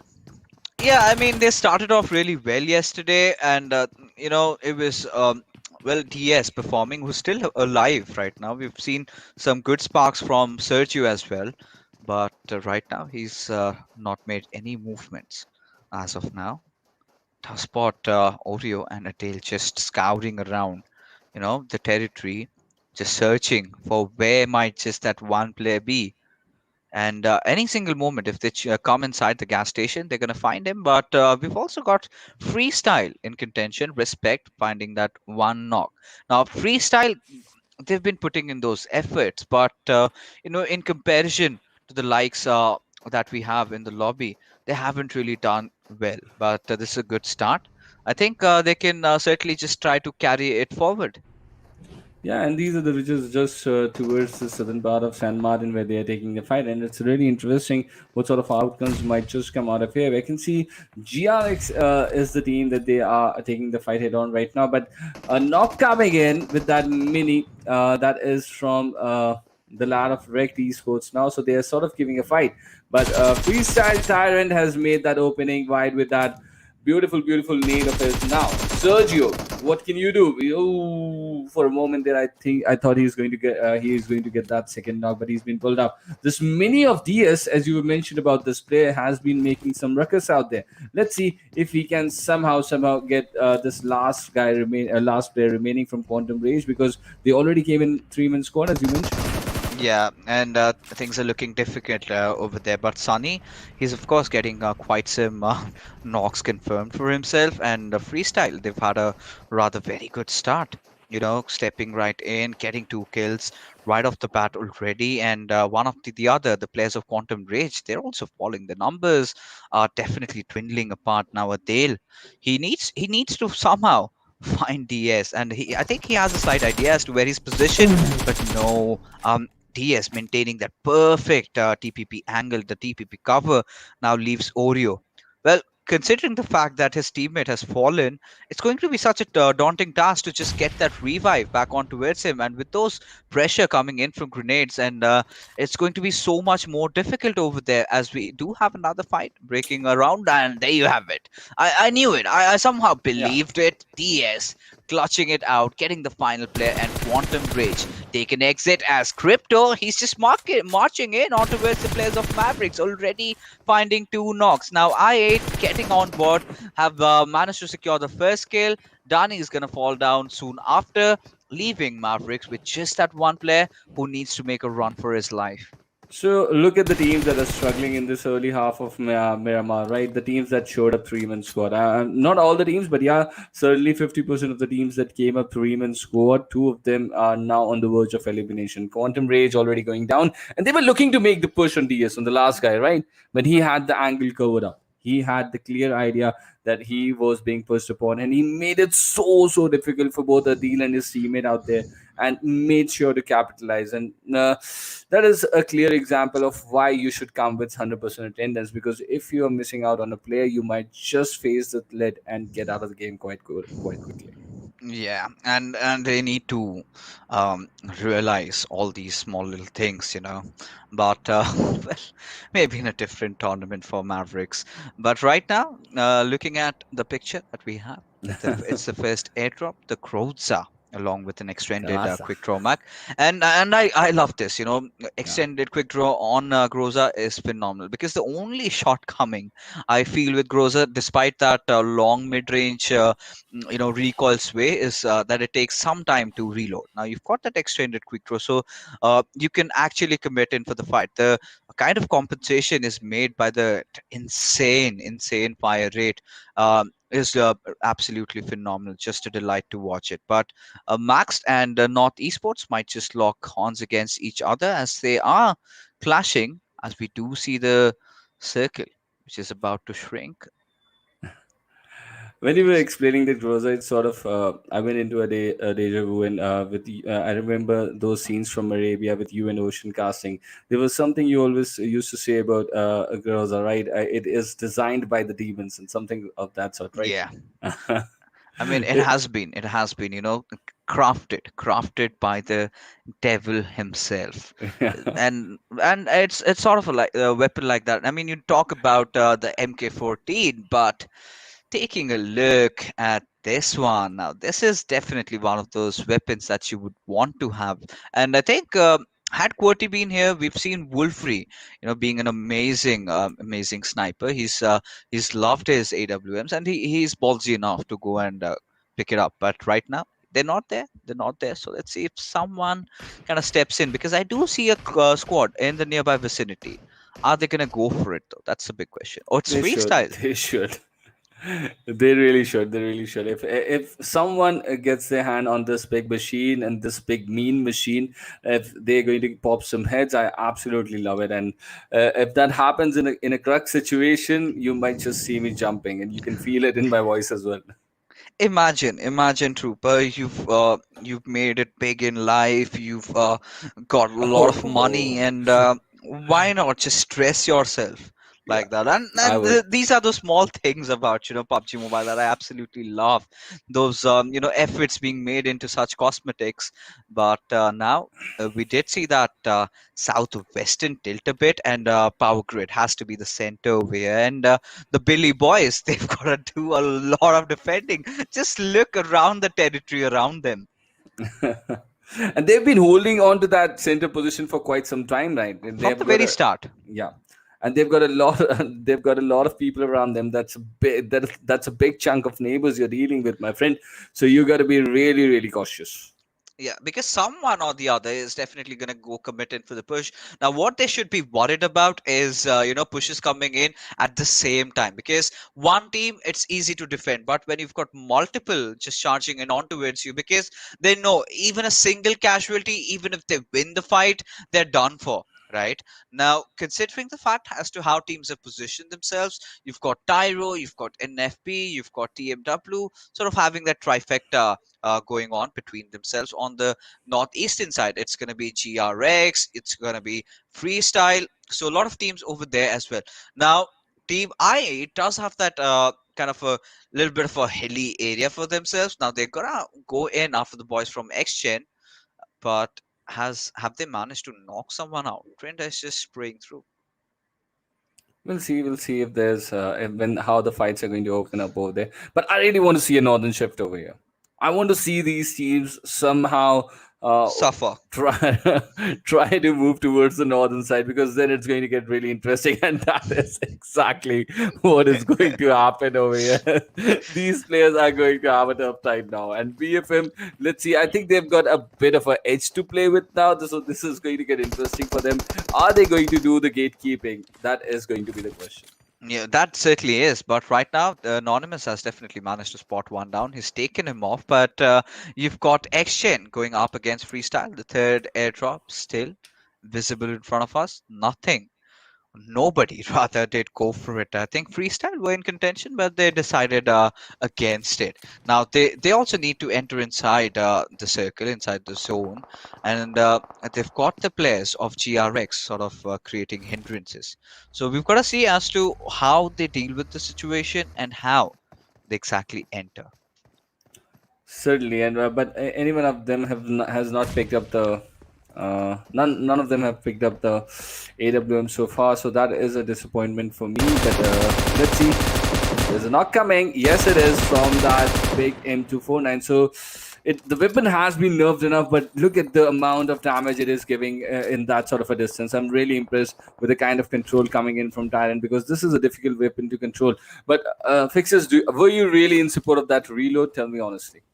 I mean, it's fine. He is undercover. He knows that he's got no one to shoot at, so it's fine. But it's nothing such a big deal breaker for me. Because if had it been in a close range situation, I think I could have questioned that play. But right now, I think one reason why he got that beautiful knock was the fact that we've got that reduced fire rate on that M249, right? So sort of helps you in kind of track your bullets over as Remover is going up against Dead Squad. True, true, true. But coming back to that reload, I'm not in that favor because he had a lot. Yeah, he had over 100 bullets in the magazine. But that is sort of building up your what do you say? Building up a good habit. You got to avoid that habit of reloading again and again. That's just coming back as a personal opinion. But coming back to the game, look at this cluster. Dead Squad in a shack right now, and the amount of players around them just towards the southern side. Power Grid, there's a team lurking around there. This is going to get really difficult if they do not move out right now, because if things are going to get difficult in this situation, it's going to be very difficult to take an exit. Yeah, it's certainly going to be tough, but not impossible. But right now, you've got I8 Crypto again on the kill boards, and this lad, we have compared him with the likes of Saivu from the Counter-Strike universe. If players do watch other esports titles, so I think he's certainly been making his mark coming in as a surprise. He's been a revelation for Pakistan. He's been that one player that still makes the fans believe, gets the heart beating. As Mavericks, they finally found their makers, and it's going to be the boys from XGen. It's Rahman putting the nail in the coffin. But now Ban does spot out Gully Boy. In fact, just scoping out again. Had he just continued on, would have knocked. But it's Psycho who eventually gets one over there. But where are the flank players from Freestyle? That is what I'm interested about. And Psycho is taking the skill, converting without a trade coming in from Freestyle. I'm sort of disappointed in the team here. Let's see what sort of a game they are going to pull off here, because I can see two of them right now in front of my screen. Even the third one is there, and he's going down over there. I mean, really bad reads are coming in by the players of Freestyle. They should have. This is basic stuff, right? You need to know you've got a team shooting at you. Make sure you've got, you crouch in and make your move, because just running in the wild is gonna lead to more knocks. And there you have one after the other. It's also IA joining the party, getting the better out of Freestyle as DMW Marlega pushing on towards Mage, and well, the sprays are definitely on, but Mage does fall down, and Marlega just clutching both the players out as North Esports have bowed out. Wow, that's not an easy team to clutch, right? And that's been pulled off by TMW, a team that did not look like getting any sort of good gameplays inside the last few days. But since yesterday, they have been looking like a completely different team. I'm really happy the kind of results that they're getting right now. And look at the amount of rotations coming in, and that big, fast rotation coming in from the labs of XGeneration. That is going to make a big impact on this game, because they have left both these teams behind. They have left I8 and Freestyle behind. They were fighting towards that eastern corner, and XGeneration went in for that circle, went in for that ridge. Let's see what sort of an impact can they make now. It's going to be so interesting. Fights happening absolutely everywhere as Gully Boy has managed to take down Crypto. Now, this is a big knock. Johnny needs to do something. He needs to lob a few grenades out over there. At least try to get that res back up, as Gully Boy, the last surviving member for his team, he's going to make the move. Definitely does find that kill, but it is Uzim who's going to put the final nail in the coffin, and I8 taking down Freestyle in a very commanding fashion as Psycho, he has other plans in mind, just spraying down, taking Trinda off. This is the rotation I was talking about, right? They sensed it. They knew that there was multiple teams inside the vicinity, so the zone is going to be prioritized, and that is a really good technical move coming in from XGeneration. If they can capitalize over the lads of I8 right now, I'm going to be really happy, but that is not an easy job to do, to be really honest. But Random 4, on the other hand, they have got different plans. They are trying to pin down the team of Tyro 110 in front of them, but I8, they've got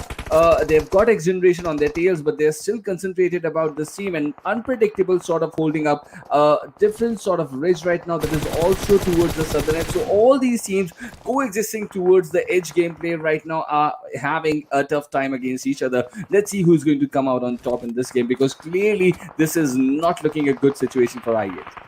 Yeah, it is not, but then again, Trinda falling down is not going to help their cause, as XGeneration, they are going big this time. They've spotted out the players of Random 4 Error being find a survivor for his team. He's going to put up an effort, he's going to put up a fight, but in vain as they finally go falling down. But what I really love from it, especially from Crypto, he was barely on a sliver of HP, but he still made sure he did not overcommit inside that particular fight, right? He was careful to just crouch out at the right nick of time and has managed to survive. And if you've got Crypto alive in those final few circles, the chances for I8 are still there.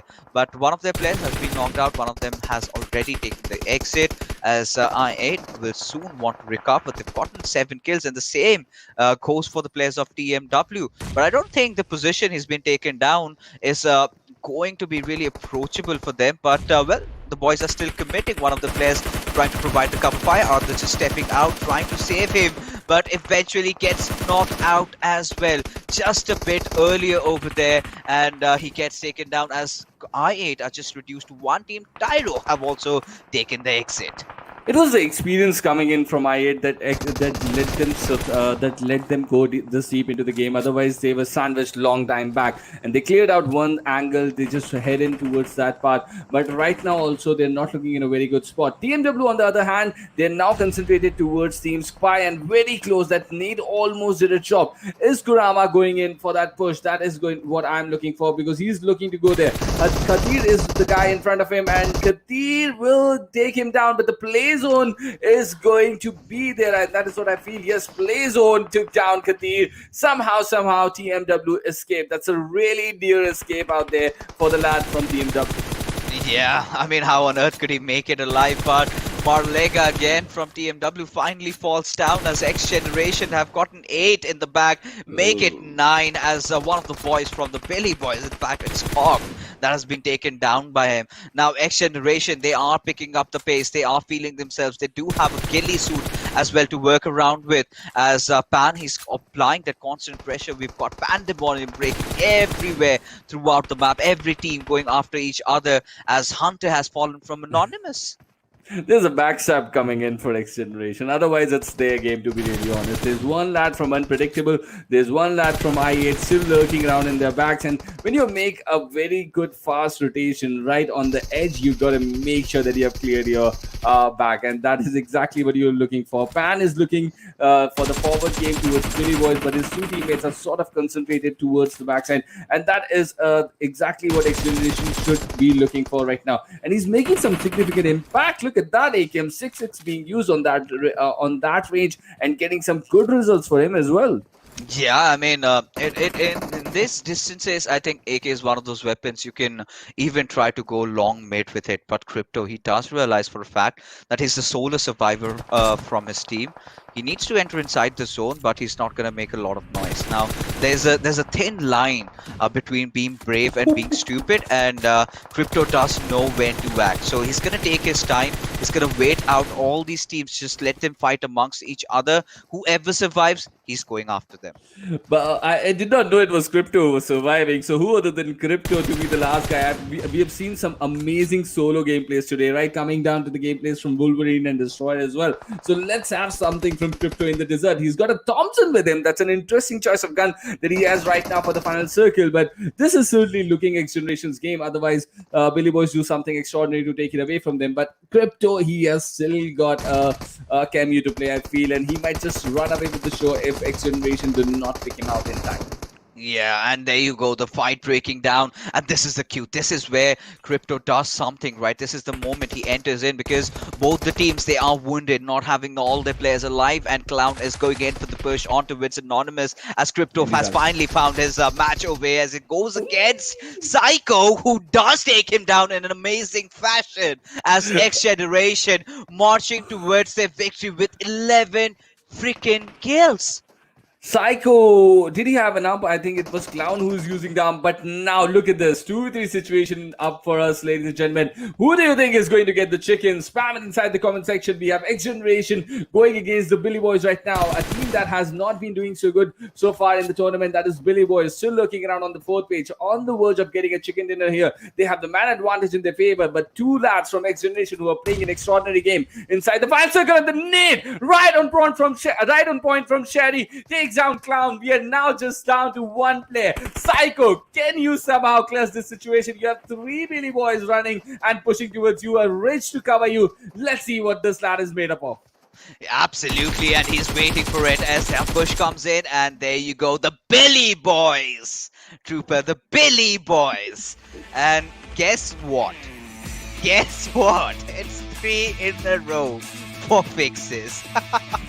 Wow, But man. Wow. Nothing taken away. Nothing taken away from these lads. We wanted them to come back. We had seen those, a surge of power through them, and finally, after repetitive efforts, they've managed to get that chicken dinner. But in what fashion? But nothing taken away rather from XGeneration. I mean, they deserve about the way they've been engaging. Maybe just took a little bit too much on their plate to gulp in, and with engaging against multiple squads, had to fall. But despite the fact, they also played very, very well. And it's going to be Psycho, the one man who completely, he's a psychopath, right? The way he went against Crypto, got those 5 kills, 836 damage done. Because going 1v1 against a player of the likes of Crypto, it's going to be difficult. You have your nerves trembling altogether. But he sort of maintained his calm, he maintained his composure over there. What was the differentiating factor in that particular fight, I must say, is he's got an AK, right? Going up against a Tommy gun. I really love that crosshair positioning by Psycho. And he did manage to come out as the top MVP, and Crypto's not really far behind in the top 4 players of this game. Yeah, he got 4 kills, so that's going to help his overall tally as well. But nothing to take away from Psycho. He was absolutely spectacular in this game. Got a lot of kills and cleared his backlines beautifully out there. But really, really fixes. I gotta say this: that rotation, that timely, fast rotation onto the edge inside those ridges was the key for XGeneration getting those important points out of this game. They did not get the chicken, but they were certainly a big contender right till the end. It was Billy Boys who made it sure they went past the line. But I think it has to come down to Shadi's amazing nade over there at some point. Right now, taking a look at the match summary, I think it was a pretty impressive game today. This entire Miramar, right? We've been waiting for these underdogs to rise, and they are. It's such a good feeling to see all these new players, the new bloods, finally all their hard work, resulting into the chicken dinner. I mean, a lot of people might think it's just 30 minutes. No, it's those efforts that they've been making from the past 2-3 years that they've been playing that has led into them getting the chicken. But, in overall sense of things, you've got XGeneration still clinching the first spot, courtesy to those extra 3 kills that they got against the Billy Boys. And, Billy Boys did get the chicken, but will have to be satisfied with the second position. Either ways, both of the teams have the same points for themselves. I8 again maintaining that top 3 finish. So yeah, I think they're looking good. But TMW again. So we did see these lads getting their chicken dinner. That sort of kind of elevated them. They knew that they had what it takes. It's all about the confidence. I've been talking about it multiple times. But if you have to talk about teams over here, the big names, Freestyle, Maxed, North Esports, especially Freestyle, making all those silly mistakes while entering inside the circle. What were they even thinking? They were passing by, just letting the players of XGeneration take them down one after the other. And few basic stuff, right? You need to crouch when you're moving. You've got that ridge cover, but still exposing your head, and that to just your head. And what do you expect? Teams not to shoot at you? Then you're in the wrong lobby, my friend. So that is exactly what happened. Then we did see Freestyle going up against I8, in which they did manage to get that one knock though, but did not have enough men to kind of actually get in close, actually do something. And I8 had a very easy task just to wipe them out. It was a breezer for them. But what really stepped up for us is TMW, XGeneration, and of course, the winners of the game, the Billy Boys. The Billy Boys, yes, and they were on the last page, on the 4th page. If imagine in this sort of a tournament, if in the group stages you're looking around on the 4th page and then you get a chicken dinner, what sort of happiness are you going to get? That is exactly what the Billy Boys are feeling right now. That was a good fight from La Cobra areas being showcased in our Oppo F19 Pro moments. DS did get a good fight out of that Toria Umada fight, but later on, he could not make any significant impact. He was just a solo player, and these are the final moments of the game where XGeneration went on to try to get to some good kills in the tally, and 11 kills in the overall for XGeneration. I was really happy with the kind of effort they have done. But yet another hashtag 2 position for XGeneration fixes. Yeah, it's fine. It's fine. I mean, the lads are going to be happy with those 23 points, aren't they? And this is where you see, Psycho completely just outplaying Crypto over there. Just going in. He pre-fired his AK, and Crypto's aim was a bit towards the left. He was sort of anticipating the moment he could get his Tommy over here. He was basically done for. But taking a look at this really ludicrous overall ranking, we've got Team Qwerty still on top, but I8 definitely inching in closer. They've got 3 more games to close in the gap on Portal Esports, but I think one more game, the last game, I think they might also hit their 200 if they get their chicken. Definitely. I won't be a ridiculous analyst over here, but XGeneration, there's something you got to work on. That is how to convert your hashtag 2 into hashtag 1. And so close yet so far, right? Yeah, exactly. So that is one aspect that you get to work on, and it's not a very difficult thing to do. Just you can do it, find out the ways, and I'm sure you're going to come out with better results next time. Yeah, they certainly will. And as we take a look, and you have the Billy Boys, 89 points. I mean, a team that was struggling in the last page has certainly, elevated themselves up, and this is good for starters. Now, one more good game, and they will be in the second page. So again, they would enjoy it. Right now, they look at the difference, right? It's not too much. Now, a lot of teams are kind of falling and bouncing. That sort of a thing is going on. But taking a look at the Mavs, I think by this third day, I was really impressed with how they were playing. But after that, Mavericks have sort of been kind of slow, kind of down. Not much to be seen from their side.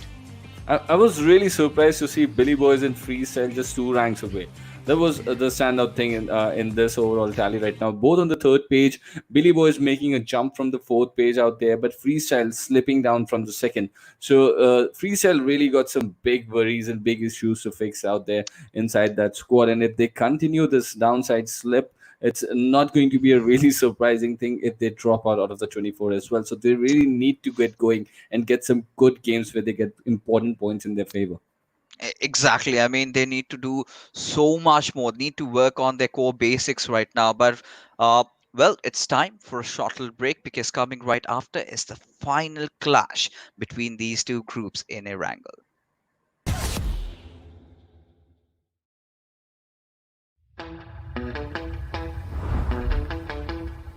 Are you keeping it real?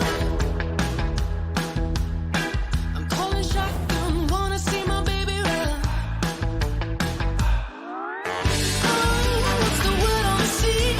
Kicking up the dust, if you know what I mean. We got a good thing going. We got a good thing going on. Zone 4G, official partner of Pubg Mobile in Pakistan.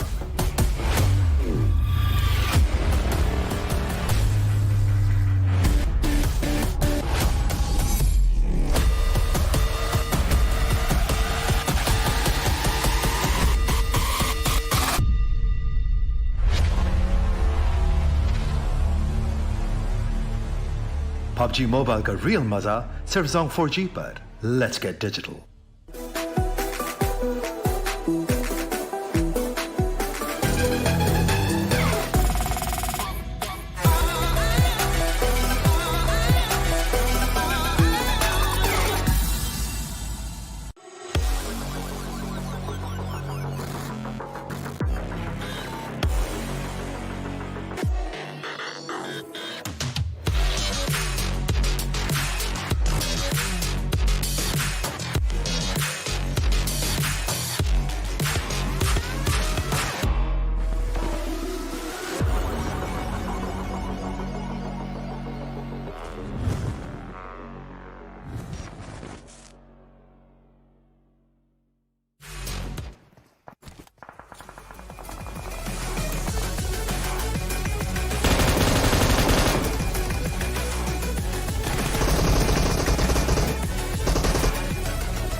Hello and welcome back, ladies and gentlemen. You are watching the PUBG Mobile National Championship, the Pakistan region, of course, brought to you by Oppo F19 Pro. And here we are, just wooking up the fun. As joining along with me is, of course, going to be Trooper. So, Trooper, Yeah. we did see. We did see the Belly Boys getting a chicken in Miramar, something uh, which we wanted to see, and they did it. Now, heading on towards Erangel, tell me, what are your thoughts? Which team? Uh, This time, which team? I8. Let's even ask the audience. Yeah, You sure, going for sure. I8? Yeah, I'm going for I8 this time because Crypto just missed out on the final on the Oh, final circle, and I know when big players miss it out on the final circle, they want to finish it on the high note, and that is what I'm rooting for. Let's see if Crypto has still got that hunger inside him. Something we saw from him in the Erangel, I think on the day number 2. Let's see if that's going to repeat here or not. I mean, well, it's possible. Like you just said, Crypto kind of messing up that 1v1. I think he's going to be angry. I mean, how on earth could I just miss out on those shots? Or how on earth could I, with my aim, I'm going to get a chicken this time. I'm going to shut down everyone. And that's sort of going in his mind. And Exactly. he's such an impressive player, isn't he? But right now, we've got even other players apart from Crypto. I think we've got to talk about Team TMW. I think they were looking really good. But in that fight, I think it was Marlega who went up against the boys from NFP Sky. It was Khatir who did eventually manage to knock him out, but eventually got traded off in the zone. So TMW. So we've seen these lads; they've already managed to get one. But the Yeah. question is, can they get the second? But for all the viewers out here, let me just tell you that we've got to give a shout out to our network sponsors. That's Zong 4G. So now you just not only have a network that is dedicatedly, curating your PUBG mobile experience to a whole different level. You're getting good pings, you could getting good latencies, you're not having that packet loss, everything that a professional player needs. So what are you waiting for? I mean, there have been multiple instances where players aren't able to log in inside the server, but with Song, you're safe. Certainly, and that's a pretty horizontal plane path for a change, because we have seen a lot of plane paths heading from south to north or north to south, but clearly from east to west, it's been really some time that we are witnessing a different sort of plane path from Lipovka just ending towards the western side of the Georgia Pool City. Let's see what sort of a game is this Erangel going to head, because we have got some early collision coming in from this J building right here. Team Tyro getting into action, and one of the Mavericks is sort of stuck over here. He's just trying to get away from the Ouch. situation, but he's found a Scarlet over here quite early into the game. That's a really good weapon. Let's see how he's going to use it over here. I mean, he sort of made some bad movements, and yes, that is something I was talking about, right? The moment he exposed himself over there, that's the point I sort of 100% knew that he's gonna mess up, and that is exactly what happened. But the zone, Trooper, the zone, it still has that northern area, but look at that western cluster. But Danny, he wants revenge. He's not happy about it, but does not have any armor or vest to kind of go in, but has taken down Harry to a very, very low HP.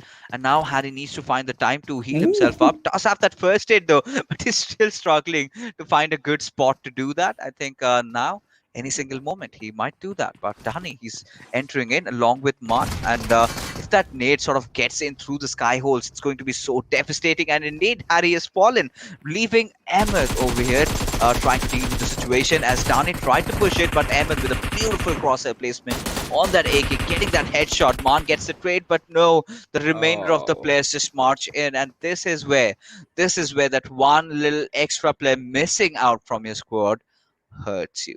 exactly. What an interesting fight, to be really honest. They've lost Harry, I believe. Yeah, they have lost a player, but still managing to get out of that situation somehow.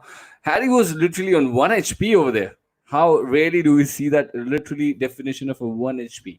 That little strand out there was present, but missing out on the fourth player, the Mavericks, they're going to feel really, really bad, because just they had that extra gun running out there in their favor. This could have been this encounter could have been theirs, to be honest. I mean, they barely had any armor. Now, I would any team that kind of sort of engages in until and unless it's a last ditch effort kind of situation, you sort of decide to go in without any armor and helmet. I mean, that's the wrong way to enter in, because all it took was just that head shot, that one bullet to take him down over there, and before he even realized, he dropped dead. Just entered in and gone. He's knocked out. But taking a look at things, a lot of teams, you've got Freestyle making a move from Quarry this time. And you've also got the players of NFP Sky right beside them on the right hand side. And you've got TMW right beside them on the left hand side. So they've got to push in inside the circle. What sort of looks like to be another repetitive Pochinki round circle. Gonna see as to how teams perform, but maxed. Well, the first game was not really good for them. Let's see if they can recover in the second. Yeah, interesting choice of drop location for Max. Now they have shifted it to Pochinki here, so I'm really impressed with it. And let's see if they can make an impact. I would just want them to stay in Pochinki for some while. I just have this hunch that this might just be a Pochinki school Rozok circle towards the end. So if they can hold on to the angles in Pochinki and maybe sort of surprise teams that might just come in late towards the city of Pochinki, that is going to be a surprising factor for them. But certainly that look at their position inside the map right now, almost so close to the center. Very, very close to the center. Team maxed, holding it on. GRX.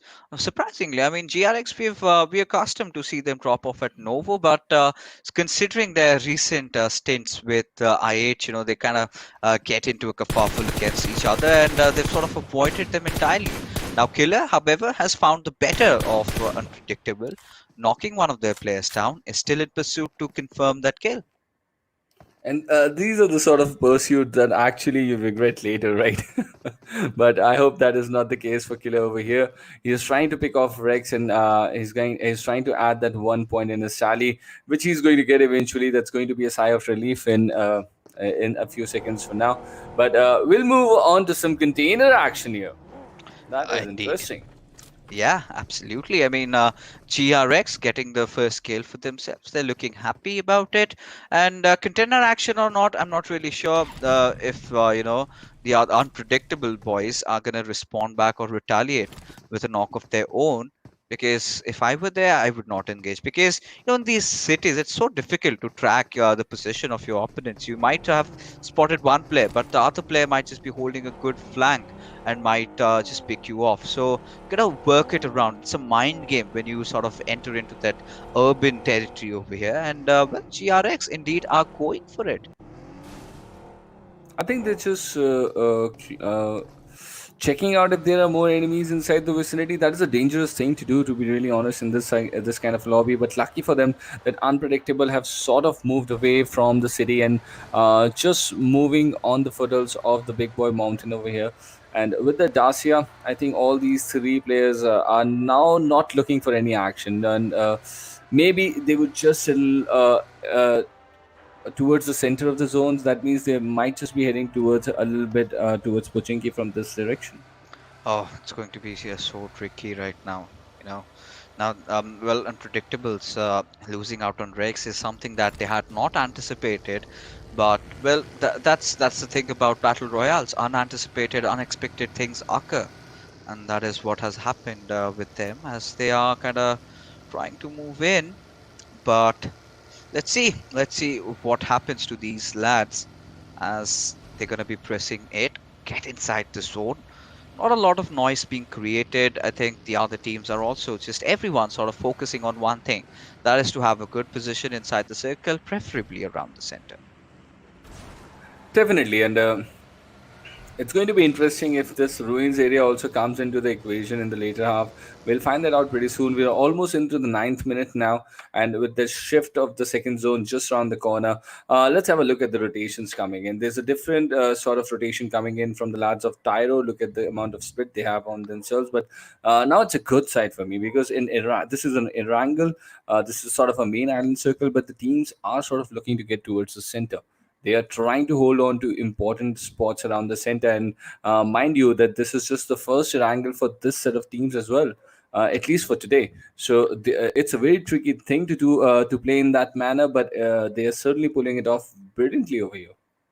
I mean, if you take a look at how things are over here, I'm still waiting for that circle to shrink, right? That's where I can make my next analysis down. And all right, again, that plain old Pachinki circle. So, Max do have the center. They need to Yeah. kind of position themselves a bit towards the edges, like I said. Need to Mhm. be prepared for that, hard shift towards those later phases. But the first airdrop coming in, and it's the AWM, the big green cannon. With an 8x. With an 8x. Yes, you did point that out. And it gets so important, right? To have that 8x, even a 6 times is something that I really like with the AWM. Either ways, I mean, in Miramar, yes, 8, but I can also do it with 6. Let's see if we are going to watch some AWM action in this game or not. But it's a very rare occasion these days, to be really honest. Earlier, it used to be quite frequent one, to be really honest. But now this gun is not being used as much inside the competitive scenario as we casters love it. But uh, we are always hopeful. Why not? But there's a rotation coming in towards XGeneration on the Potato Hill. That is Team Rect Esports. They've been caught off guard. You do not enter a location like Potato Hill without scouting it. Punished down. Denver is out, but now they have the information. The remaining team, I don't think they're going to continue this rotation towards Potato Hill anymore. Or They certainly aren't. I really feel good about X Generation already. They've had a very good last game. They're feeling themselves. Look at this. Look at this aggression coming in from Thug. He does not want to shy away. You've got Psycho right behind him. This is where they can actually go in. If they can get a slight look or slight candor towards where Professor is, then I think X Generation will have a really, really good advantage. But Thug hadn't spotted Sergi out, just spraying on towards him, trying to just destroy his buggy if he can. But Professor does respond in fashion, does take down Psycho. Yep, he's got a trade on there, but I think he had an opportunity on Thug as well. Let's see now. XGeneration is sort of committing for the revive completely. That is going to put them inside the radar. Now, Professor has an information. If that area is bombed appropriately at this point, this is going to bring in multiple casualties on XGeneration. The question is, does Professor have enough utilities and the right ones to make this impact on the team of XGeneration? That is going to be the thing. His teammates is getting the revive on the behind, so it's looking okay, but we have an M24 running inside the lobby. M24. I mean, one of my favorite bolt actions. Yeah, a lot of people love that AWM. A lot of people love their Kark, but I like the sound, especially with that suppressor, that slight little kiss that you get along with it. But no, we'll talk about it later because we've got some movements happening around us, Trooper. You've got Red trying to, get on the aggressive note against the likes of X Generation. It's going to be really interesting, but no, I'm wrong. They're running away. Did they not finish Denver over there? Did they not? He was just sitting out like a duck in the open. And he's getting away in a car. He's cruising now. What sort of a luck is that? That's a mistake coming in from XGeneration. I'm really disappointed in the lads. That was a point for you. That is what you're out for here for, to get points. And a mistake coming in, a rotation coming in without information. You're knocking the player down. Finish him in the same spray. That's what I like to see. Yeah, me too. 100%. That is exactly what I would love to see. But here is a delight. I mean, looking at Khan 420, using that MG3 sort of makes me want more, right? More out of that weapon. He's kind of really shown that as to how to use that. But we've got Red in a kind of a skirmish against a certain squad. We've got Unpredictables have gone against them rather, as DS is just holding the stairs. A right position to hold at this moment. I would love if he can get a knock out of this one. Does spot Professor out. No grenades being thrown though. Constantly just trying to just move around, create that confusion, finally just stepping out of the house. But guess what fixes? Who is the first lad to go down from Rec Esports once again? That's Denver. Oh, Let's see, but coming back to the game, multiple enemies inside the vicinity. This is the edge of Pochinki we are talking about. Max Esports, they made sure that they stayed inside Pochinki, something nice they have done. I would really be disappointed if they have not covered the church area in this situation. But now, let's look at this. Hunter is low on HP. The first is going to be popped. DS is knocked out here. The move is going to be here. This is going to be Professor versus Hunter, and a big mistake coming in from Hunter. Professor capitalizes. He's going to punish them now, and the revive is going to be held on his teammate. But Dread, he's heading in there. Oh, let's see if the time is going to be given. It is certainly being given, and I'm not liking the fact. I certainly am. Either the revives are definitely on. Wrecked, just surviving by the skin of their tooth. Finally, the push comes in. That's where Sergio and Denver arrive. As Dread, he is in a 1v4 skirmish right now. How is he going to hold himself up as he enters inside the panic room? Has completely just smoked around that area as Denver falls off from Sunny from Freestyle as they from somewhere else, get that knock as Sergio will again have to revive him. He's having that kind of a game. If you're understanding, fixes what I'm trying to say. Then whenever you stand up, you get knocked from somewhere or the other. But now look at this. This is a 2v4 situation certainly. So the revive has been allowed here for a predictable, and the push is on, coming in. And once now, DS is down, and eventually the entire squad of Unpredictable is going to be eliminated on the ground floor of this card house. But for a change, DS is knocked. Denver is standing up, but 3 knocks already. Make sure as soon as he gets the 4th, you press the revive button, because it's not going to give you a lot of time for. And I really hope that Denver lives on, and Team Wrecked Esports somehow manages to get a chicken dinner out of this game. Yeah, somehow. That's the word over there. But Maxed, Asad has spotted out Freestyle in that far off fray. He's gonna take a few shots and then just eventually get inside his vehicle. He needs to make a move to a even better spot. The third airdrop again coming in. I think the gods are mocking me, right? The kind of just pinching me, poking me. Fix this. Who? We've dropped it right out around the open area. Who is that player with a big pair of balls to just kind of go in and get that mean weapon? Because I know the potential that this weapon does carry. We've seen, squads being shredded out. Honestly, and I think I should add on to I should add on there with a question to you. How hungry are you, Fixes? Very, in real, very hungry. I kind of missed my lunch today, and but still, these matches are keeping me so gripped right now. As you've got Rahman finally getting knocked down, and Thug falls down as well. Now this is the cue that they've been waiting for. Wrecked, they've been looking good, but it's Tyro who's doing all that damage, as it all comes down to Psycho yet again. He's got to poke in those revives, get their players back up online. But Team Sky, I think they are going to push. They really need a good game like Team Sky, right? But just lurking around the edge out there on the Potato Hill, they've got XGeneration holding the Potato Hill for quite some time now. So multiple teams. Look in the background as well. There's a team coming in from the direction of Pochinki. So that is also going to be a part of this records that we are witnessing right now. But the question is when? Till then, can Sky clear off this team of XGeneration sitting in front of them? And they're sort of laid a trap for them. They're not giving a lot of position away right now, XGeneration. So Team Sky is in that doubt whether to go ahead or just to wait on, and that is going to bring that third team into the equation pretty soon. Indeed it is. But taking a look, finally we have the boys from I8 in action. But XGeneration have sort of held on towards that little bit of a high ground. They've got that little tape over there, which is not really visible, but it is there. And they've got that terrain in working in their favor. So it's going to be very difficult task for Team Sky just to push in, head on, just with their eyes completely blind. So Gully Boy, in the meanwhile, from the sidelines, he's getting a lot of knocks. Now, Quantum Rage is definitely engaging against a different team altogether. But now, Maxed, let's see, what is he up to? Let's see how these two teams are going to play because I've clearly supported them a lot. I really want them to get some good games. Max and even Quantum Rage.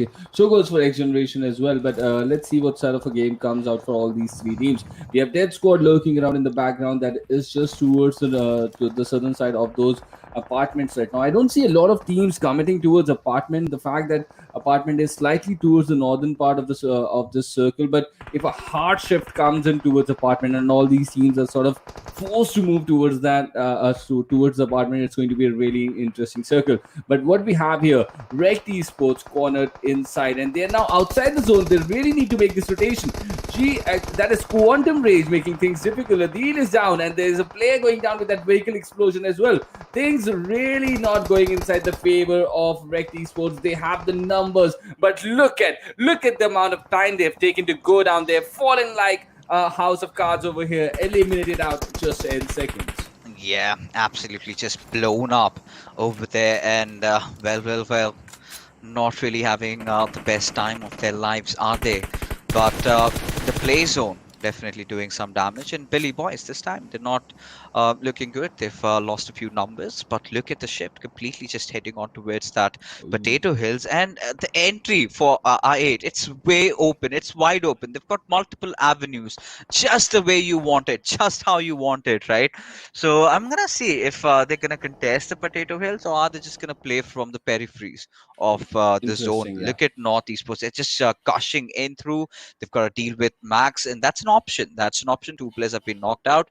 If they want to, they can get those two extra freebies for them. And I think one of the players has indeed fallen over here as North Esports just getting inside the circle. But one of their players, Mage, has also been taken down in this process. So many fights are happening as the fourth airdrop comes in. It's not. And it's not coming in against Max Esports as well.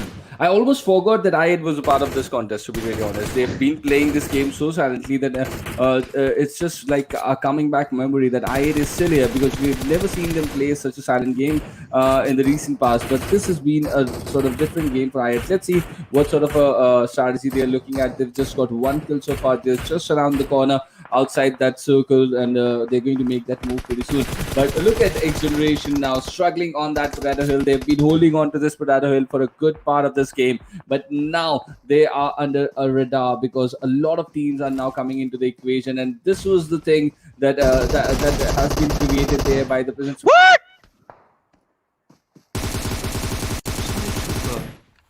Even I am. What was that? What was that? Where was he running? Where was he watching? Chuck getting that kill so easily out there. I was just expecting that it's a regular. He's just sitting on 1 HP out there. He's going to get eliminated. I wasn't even talking about that gameplay. Oh my god. All right, ladies and gents, whenever you're playing Erangel, it's the final few circles, be sure to, watch out even on towards the ground. Keep your eyes down below, or else you're just gonna have to meet the same fate. Like what just happened with them. But either way, freestyle this time. They've been going big. We've been talking about them a lot. We've been pointing out their mistakes, and they are here to shut us down. 9 kills already. Players alive, but the zone a bit away from them. I think they would want to get in. But Marleka, the last game, he had a very good time. This time spotting out Gully Boy as well, and does get that knock. Again, freestyle, not watching their flanks, and just getting picked off one after the other.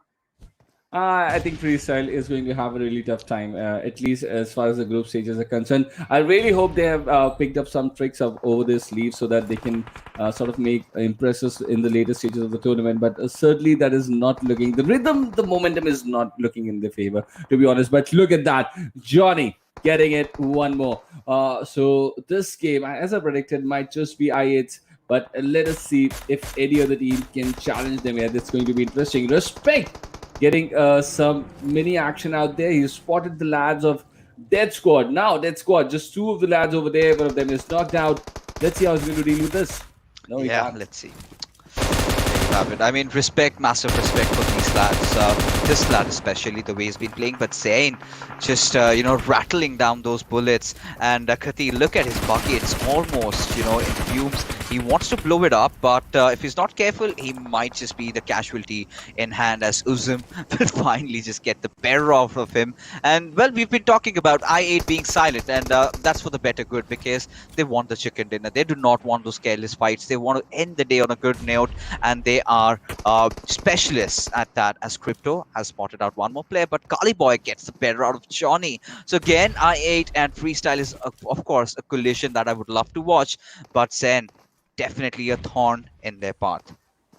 How did Mustafa go down? Was that a vehicle explosion or something? Yeah. Yeah. Oh, okay. He has a buggy quite close to himself, so he's gone down over there. So that's a big utility game coming in. But what we have here, I8 forcing in from one side, we have Freestyle forcing in from the other. The other team, that is Tyro, somehow still surviving over there. So this is going to be a big final circle towards the end of this game. This is day number 5 coming into the end fixes, and we have got I8 versus Freestyle for our audience here. I'm really excited for this upcoming final circle in Erangel over here. It's going to be so very exciting, and it's so gripping right now. Crypto, he's got an angle. You've got Finda just trying to expose himself and gets punished by Zen for such kind of an overcommitment, as I think his teammate would want to get him back online. But respect, he's just constantly spamming those many 14 shots. I'm rather surprised as to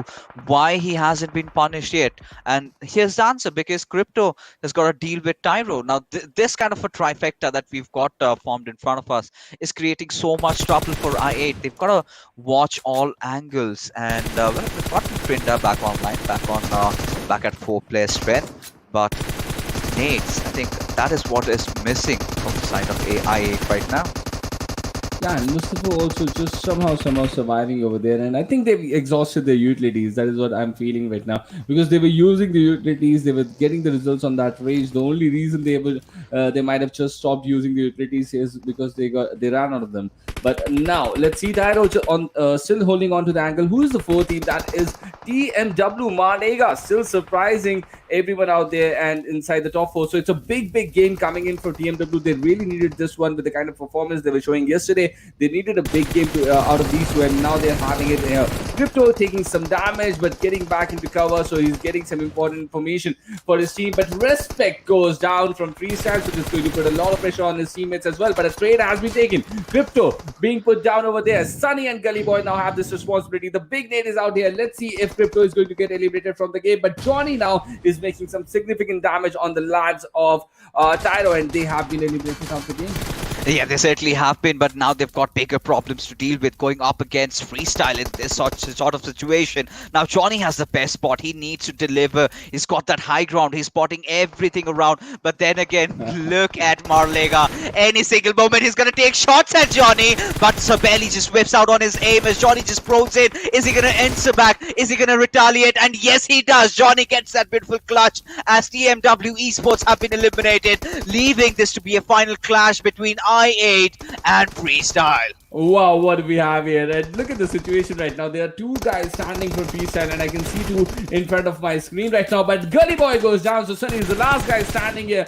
for Freestyle. And I8 clearly controlling this game right from the word go, and they are going to take away this chicken dinner in the last and final encounter in Erangel on the day number 5. And I'm absolutely, my predictions on point fixes, I actually stole yours to do.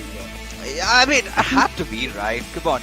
I mean, everything was just jotting down to the fact that I8 were eyeing out for the chicken. And I mean, the moment they were kind of silent, they were not visible, they were invisible, they were stealthy. That sort of showed that they are here for the victory. They are here for the chicken, not for the kills. But eventually ended out with both of them. And I think huge ups to Johnny in this particular entire skirmish. Now, we've always been, talking about Crypto, applauding him. But then again, the other players, they have been doing the job, especially that one flank coming out from Johnny, making sure he took down the boys from Tyro, he took down TMW, and then eventually had to deal with, of course, Freestyle. But the MVP this time has to be Kali Boy, and boy, oh boy, he's been phenomenal, right? Look at that damage. That's ludicrous. That's absurd. 1068. Wow. Yeah, that's a big amount of chunkies dished out from this game. And really, as you said, Johnny, he did a tremendously good job over there. We saw how Crypto was trying to pin down the lads of Tyro, but it was Johnny who was actually able to make it. So it was definitely a good game. But look at the healing done as well. I just got my attention over there, 419. That's a big number for healing done. Oh my goodness. I mean, yeah, of course, you tend to get into some intense fights. You got to take some punch on yourself as well. So, yeah, might as well just patch yourself up.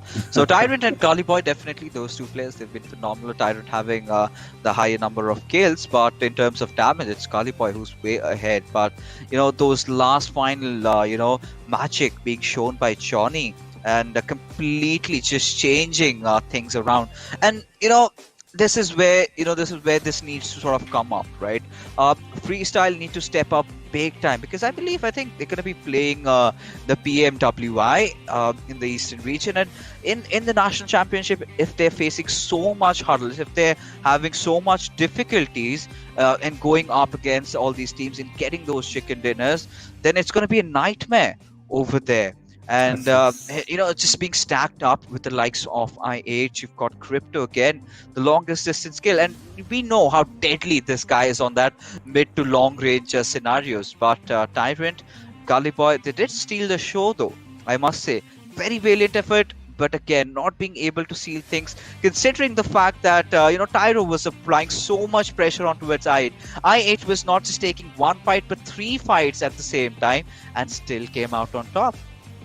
As much as I want the scene in Pakistan to grow, I really hope Freestyle have got some good tricks up their sleeves, because they also know that the big competition, the big guns are going to be there in front of them. Fixes, just adding on to your point, I really feel that they're just not showing their A game because they don't want to give away the tactics away, maybe. I don't know. I mean, if you're not revealing your tactics now, then when? I mean, I think I understand it's the group stages, you're still in a comfortable spot, but then again, Trooper, I mean, imagine 3 teams going after 1 squad, and that 1 squad wins it out. So, what are the odds at that? And this is where you need to make sure. One big mistake with Freestyle that I'm witnessing is their awareness of the map, right?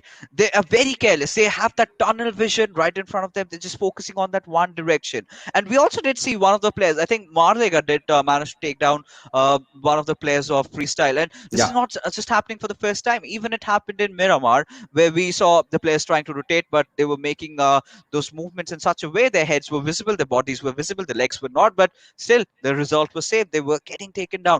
And these small mistakes is something that you cannot afford to make in the World Invitational, right? Obviously. You've got the best of the best from the nations coming in. You've got the likes of BTR, you've got the likes of Zeus, you've got DRS, for Christ's sake, and I'm not even venturing into the Thailand region, right? So I think will be whatever the case be. It's not a lot of days gone by, but yes, they need to sit it down. They've got the potential, they've got that international experience, they've got the exposure, but had it been like 6-7 months earlier, I could have said yes, Freestyle looks ready, looks prepared.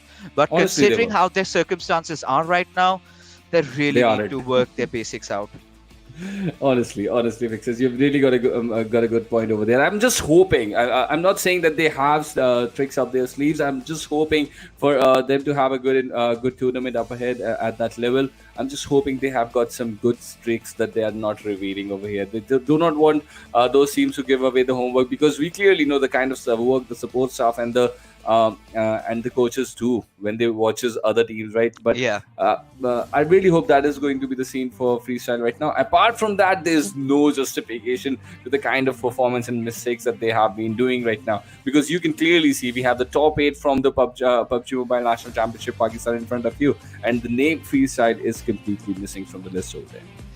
Yes, and in one sort of way, I'm really happy looking at all those newer names coming up, especially the likes of Des, the likes of Star. You've got Max still in contention. You've got Team Bablu Portal has also stepped up. But Freestyle, this one game was good. They got a lot of kills. But these small mistakes, those positioning that they kind of mess up on, are leading to their downfall over there. And they really need to work upon it big time, because if they don't, the teams are No. just gonna eat them up, because it's not a lot of difference, right? Everyone knows to shoot, everyone can spot a player, everyone can take them down. It's easy as that. Even I can do that. But what sets a professional player at the upper echelon apart from just a normal player is their movements, their positioning, their reactions, their awareness in certain situations, which they're lacking at the moment. And we haven't really got much days. So if they can put their mind in, just watch their videos, just watch it out, maybe they can perform better. But the chances are looking very slim for them to shine. Honestly, I really feel it for you. This is a real point of concern for freestyle. And I just looked at the stats: 14 matches, no chicken dinners. So even if you're not showing your tricks, you're a big name, right? You're going to play at the world level. You must know how to win matches. So that is something they're clearly missing out over here. But these are the bottom 7 teams from our 32 teams that are the part of the Pubg Mobile National Championship Pakistan this time, and the bottom 7 teams on your screen right now. Go home, do the homework, work on the other teams, come back tomorrow, and make sure your name is not here in this fourth page when you end the day. Yeah, I mean, of course. Now, a lot of teams have already reached that 16 matches played mark. And taking a look at the day report, I mean, I don't know. I don't know if it's right. I think it's. I think it needs some working, right? Because this is certainly not the case. I I think haven't really seen Maverick perform at this level. 43 knockouts. Wow. Never happening. Never ever happening. So I think this sort of a report will of course be worked upon, and I think a slight glitch coming in here. But whatever the case may be, Maverick, they haven't really played well today, right? I think Uh, in the overall context, QWERTY is a team that had this kind of a day. I think it's just QWERTY. I think these stats kind of completely resonate with QWERTY, because that kind of domination, especially. But as we take a look, we've got our big four lads: Crypto, Johnny, Trinda, and Uzum. I was really starting to wonder as to what happened to reviews, because Yeah. that was again one of those players from back in the days when they were playing for Starver Flex. I really loved him whenever he came in, kind of gave that extra bit of a punch to this roster. Nothing taken away from these four players though, Honestly, yeah. but it was obviously one of those substitutes that you could really work around with. But taking a look at the kill leader, I mean, Destroyer, he is absolutely destroying the competition. 47 kills. Oh my goodness. That's a really good number, to be honest. And where's Crypto? 30. 30. Look at the lead, Crypto. What are you doing, my friend? 17 kills. Come on, gear up. I've seen you lose some 1v1s today. I don't want to see that again. And maybe he just gets some better kills out there. We have seen him outperform on the day number 2. Remember the way he was just outclassing everyone inside the lobby. I really want to see more of that, Crypto, and let's see if we're going to find that sort of a gameplay coming in from him in the next 3 days of group stage that we have over here. Yeah, but one thing for sure that I8 really needs to work upon. We've seen, a few of the players getting knocked out early on. So those are a few small little nits and tweaks. If they make it, they're gonna look formidable. But then again, this sort of a rivalry that they've going up against, Team QWERTY and I8 being two of the major contenders for this title. We still never know. Anything can happen in finals. We've even seen the bigger teams kind of choke it out, just crumbling Yeah. down to the pressure. But it's going to still be exciting. The rivalry that has been built up, of course, it's a friendly one though.